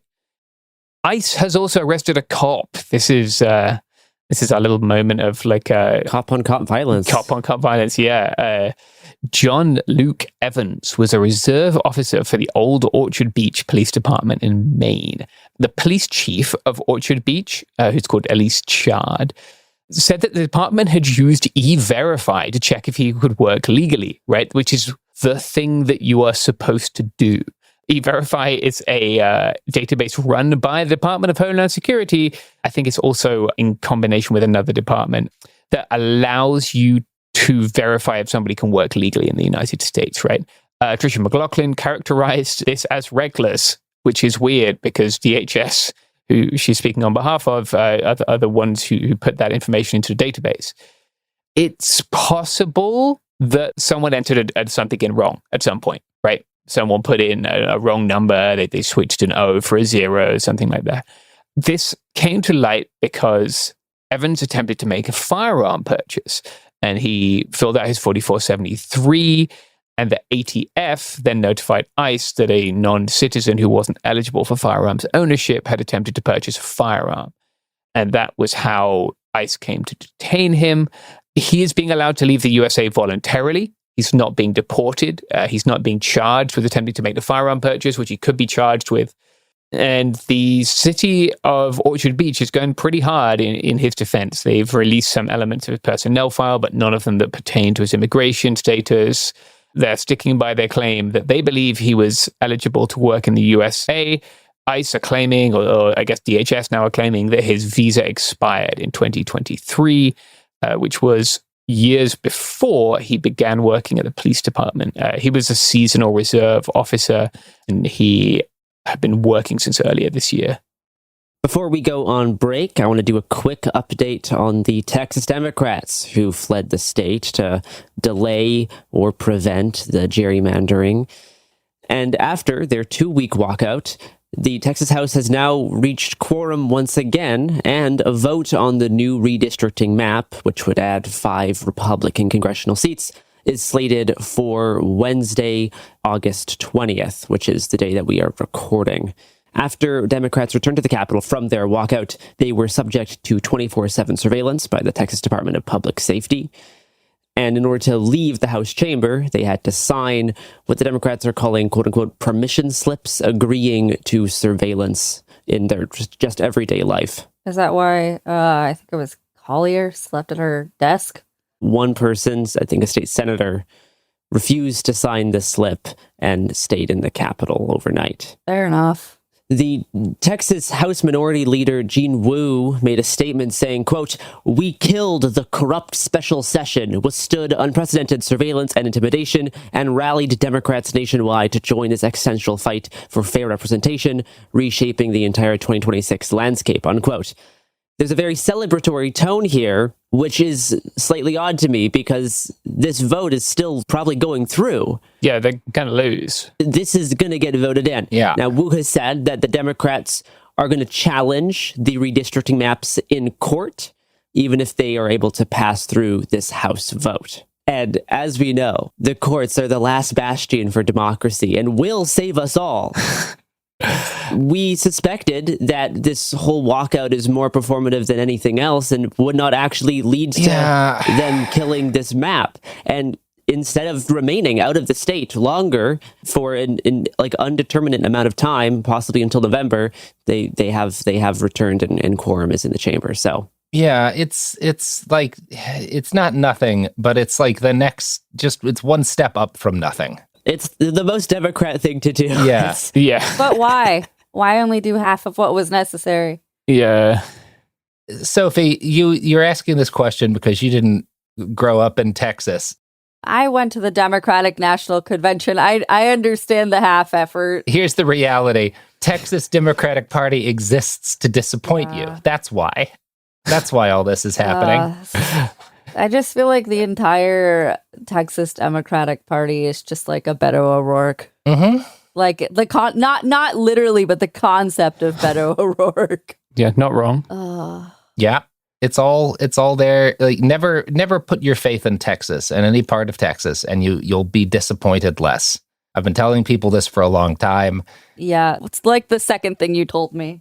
Every year, Democrats in other parts of the country, every couple of years, get like excited. It's the Charlie Brown syndrome where they're like, oh my God, Texas might be about to flip, or something otherwise good. Ted Cruz is going to get forced out. We're finally going to have something good happen in Texas politics. And every time that football gets pulled away.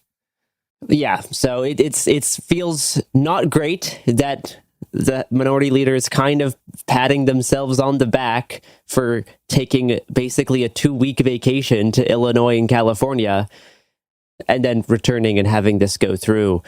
So I don't know. We'll see how this develops. California is promising to do their own redistricting to equal out the amount of like map changes, both adding 5 more seats for the respective parties. It's annoying. It's just annoying. Like, yeah. Nice piece of performance, I guess. You know what else is annoying? These ads. I don't think they're annoying at all. I value each and every advertiser. And Garrison actually personally vets all of our advertisers, so you can reach out to them on social media. that was uncalled for. No. I agree. This is canon now. Yeah. If you're ever unhappy with an advertiser, find Garrison's personal phone number and hit him up. Yeah. No. Oh God. Yeah. Time to go on a blocking spree. Mm-hmm.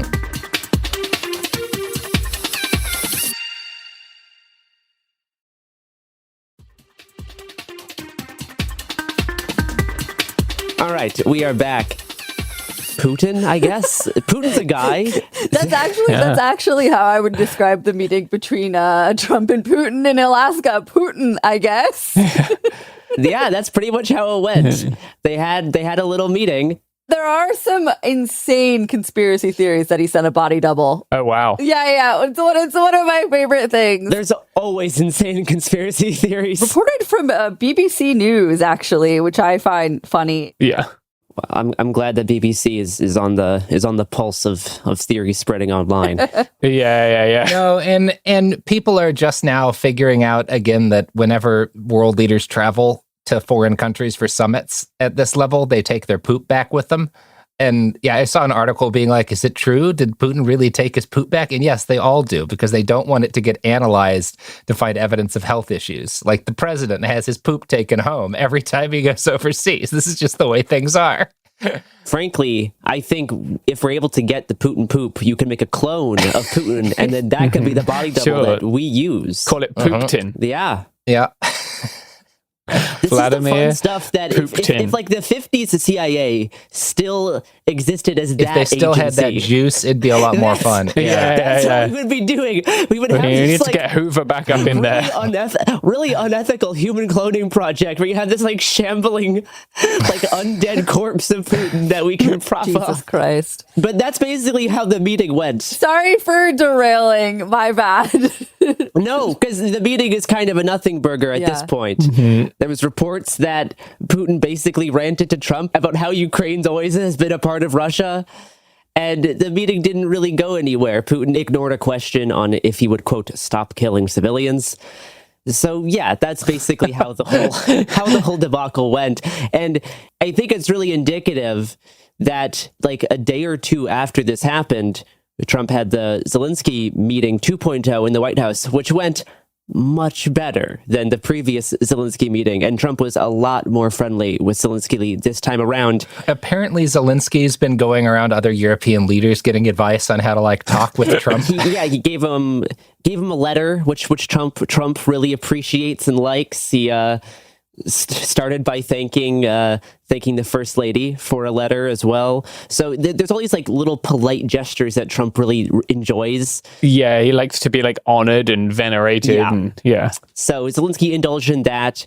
Wore a fairly spiffy all black suit. I liked it. It was a good suit. So it is very indicative. If you look at like how the last Zelensky meeting went, and then after Trump was around Putin for like a few hours, how Trump's mood was noticeably different around Zelensky this time around. So we'll see. I don't think we're gonna have any conclusion to the conflict in Ukraine anytime soon, based on how these two meetings went. There was reporting that they were trying to set up a meeting between Putin and Zelensky, though that has since been denied. It's this constant like back and forth, like it has been the past like 4 years. But Trump is going to bring an end to the war. He's the peace president, going to get a Nobel Prize. Yeah. Did you know that Trump's ended 6 wars already? 6 or 7. Wow. Six or seven. Yeah. It's. I love it. I love it when you can't keep track of how many wars you ended. I got one other story I would like to discuss. I'm sure James will have some comments on this as well, on a series of unfortunate ICE actions, including the first incident that I'm aware of where federal agents have shot their firearms during an enforcement operation, at least as of like the Trump administration 2.0. Yeah. On Saturday morning, August 16th, in San Bernardino, a family was pulled over by masked federal agents in what DHS has since claimed was a quote-unquote targeted enforcement operation. As Customs and Border Protection approached the vehicle, the family inside started recording on their cell phones and asked for identification. When the family refused to roll down the windows of the car, federal agents smashed windows on both sides of the vehicle and reached inside. At this point, the driver pulled the car forward, and federal agents shot at the vehicle 3 times before the car sped away. I'll play the video here for posterity. Yeah. What do you want? What do you want? Identification.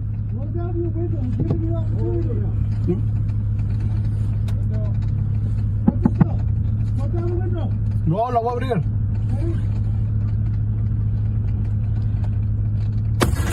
Hey, you can't do that. So those 3 pops at the end were the 3 gunshots. Yeah, this is a wild one. The driver told NBC Los Angeles, quote, "I had to protect my life and my family," unquote. Yeah, it's worth noting, I guess, these agents, like, they're more uniform than some. Yeah. They have badges visible on plate carriers. Yeah. They did not establish much communication between themselves and the family as they approached the vehicle. There's a lot of like yelling back and forth. Yeah, you can hear the man telling his son that don't open it. Yeah, the father's telling his kids in the car not to roll down the windows, not to open the doors as the federal agents ask for the car to be opened, and then they initiate force. Yeah. The man here has lived in the U.S. for 23 years and does not have legal status. His 2 adult sons who are in the vehicle are both U.S. citizens, according to Javier Hernandez, the executive director of the Inland Coalition for Immigrant Justice, who has spoken about this incident on behalf of the family to local press. Yeah. DHS gave a statement to NBC Los Angeles, quote, "In the course of the incident, the suspect drove his car at the officers and struck 2 Customs and Border Protection officers with his vehicle," unquote, saying that because the driver tried to, quote-unquote, run down the agents, a CPB officer was forced to, quote, discharge his firearm in self-defense, unquote. Yeah. So that is the justification that they are using, is that this vehicle was moving in the direction of officers, and officers acted in self-defense by shooting at the car. That doesn't seem to line up with the video that we just saw. No, the cell phone footage from inside does not show officers being hit by the vehicle. It could be the case that you can see that one of the officers reaching into the car. You can see if the car was pulling away, his arm may have hit the door. Like the officers are standing next to the car. In the video, it's not clear that there's any officers placed in front of the vehicle. So yeah, his foot could have got run over maybe if he's like standing that close to the car. The car may have bumped officers. Yeah. It does not appear like this man was trying to, quote unquote, run over the police. Yeah. In fact, he was driving away from them. Yes. The family says that federal agents refused to identify themselves and did not provide a judicial warrant. The DHS has refused to answer whether agents had warrants. And after the shooting, the driver called the San Bernardino Police Department to report that masked men pulled his car over, broke windows, and shot at him and his family.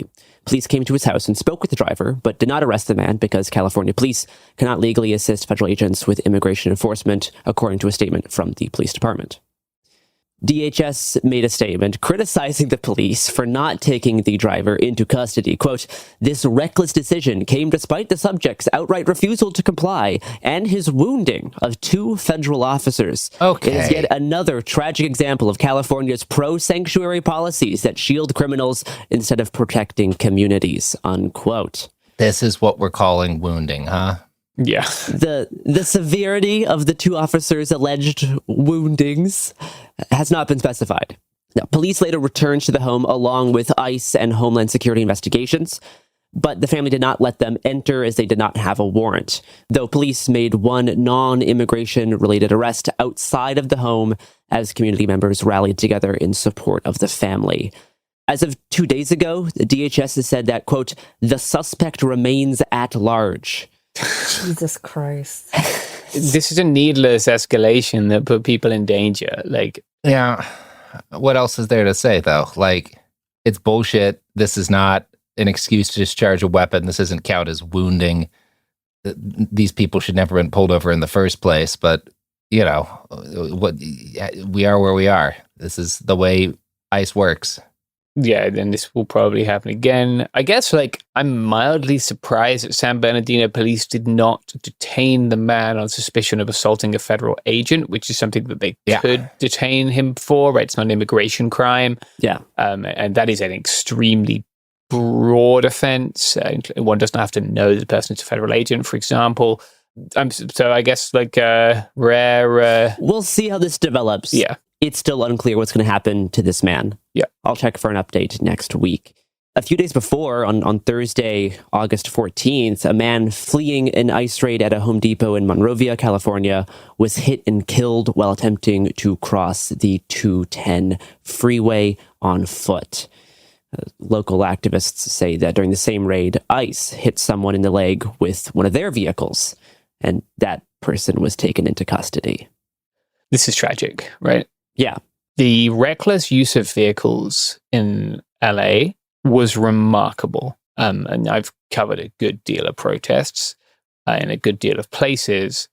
The use of vehicles in an extremely dangerous way by police was notable when I was out there covering the protests. I think it was in June. It was something that it certainly was very concerning to me. So it would not shock me if people had been hit by an ICE vehicle. But yeah, this is a tragedy. And again, because the stakes are taking everything in someone's life away from them, we're going to see this happen more often, right? No, it can cause people to do brash or unsafe things, like attempt to cross a busy freeway. Yeah, the 210 is a very busy freeway always. No, it's extremely tragic. Yeah, this is, really sad. So EdSource are reporting that a student out of California, Benjamin Guerrero Cruz, who had just turned 18, just begun a senior year of high school, was detained by immigration authorities when walking his dog. One of his former teachers visited him and mentioned that he had told her that he had overheard ICE agents talking about receiving a $1,500 bounty for making his arrest. Yeah, well, in some promotional videos from DHS and ICE, they've been boasting about bonuses not only for signing on for this big recruitment drive that they're doing, but also cash bonuses for immigrants getting arrested and deported. And there's been multiple clips of agents talking about this, or talking about, I wonder how much of a bonus we're going to get for these batch of arrests. So this has been something noticed in multiple states. I've heard of this in Florida, and this sounds like it's in California, you said? Yeah, California, yeah. Yeah. So this is a pattern, and it's not even very glorified bounty hunting, because it's not really glorified, but it's essentially bounty hunting. Yeah. That might be why we're seeing some of these insane arrests, right, of people who you would never normally expect to see. We reported the news, Gare. We reported the news. We reported the news.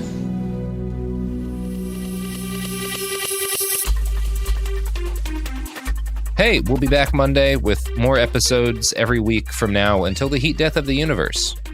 It Could Happen Here is a production of Cool Zone Media. For more podcasts from Cool Zone Media, visit our website, coolzonemedia.com, or check us out on the iHeartRadio app, Apple Podcasts, or wherever you listen to podcasts. You can now find sources for It Could Happen Here listed directly in episode descriptions. Thanks for listening.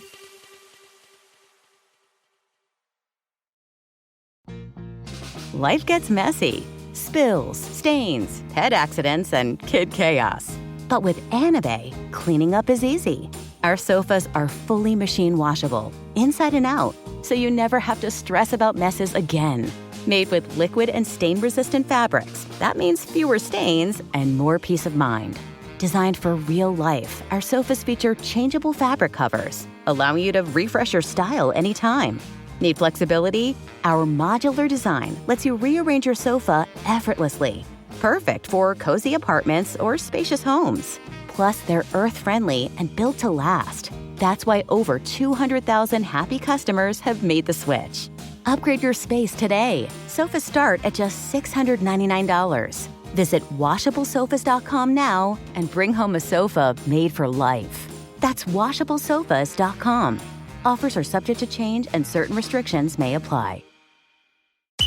Flag football is exploding, and iFlag is leading the way. As the Guinness World Record holder, iFlag hosts premier flag football tournaments nationwide for boys, girls, high school girls, and adults. From first-time players to elite competitors, iFlag delivers top-level competition, unforgettable experiences, and a community built around the game. Ready to be part of it? Join the movement. Find your tournament and learn more at iflag.org. That's iflag.org. This is Radhi Devlukia from A Really Good Cry. I absolutely love getting outside, whether it's a quick walk or a mindful few steps between meetings, or even a longer run to just clear my head.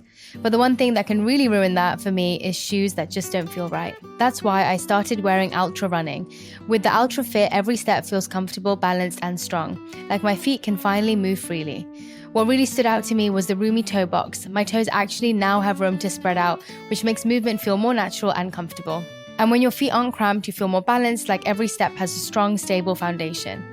I've noticed that with extra space, my foot muscles get to work building strength, so I can actually move with more confidence.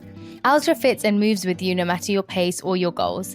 Beginner or marathon runner, they've really become my go-to for any kind of running or training, and I always feel like my feet can do exactly what they're meant to do. Feel the difference by visiting ultrarunning.com and use my code CRY10 for 10% off. That's ultra, ALTRA, running.com. Experience Ultra and stay out there. The new Chicken Bacon Ranch Street Chalupas at Taco Bell. You can't get just one. Okay, so that's not like some marketing hyperbole. You literally can't get just one. They come in twos. So like, if you want just one, you're going to need to find a friend who loves slow-roasted chicken, bacon, and avocado ranch sauce. Or a friend of a friend, or have an awkward conversation with a complete stranger to see if they're obsessed with chicken, bacon, and avocado ranch. Or you could just like eat them both because you're obsessed with slow-roasted chicken, bacon. Okay, you get the idea. The new Chicken Bacon Ranch Street Chalupas at Taco Bell. At participating Taco Bell U.S. locations for a limited time while supplies last. This is an iHeart podcast. Guaranteed Human.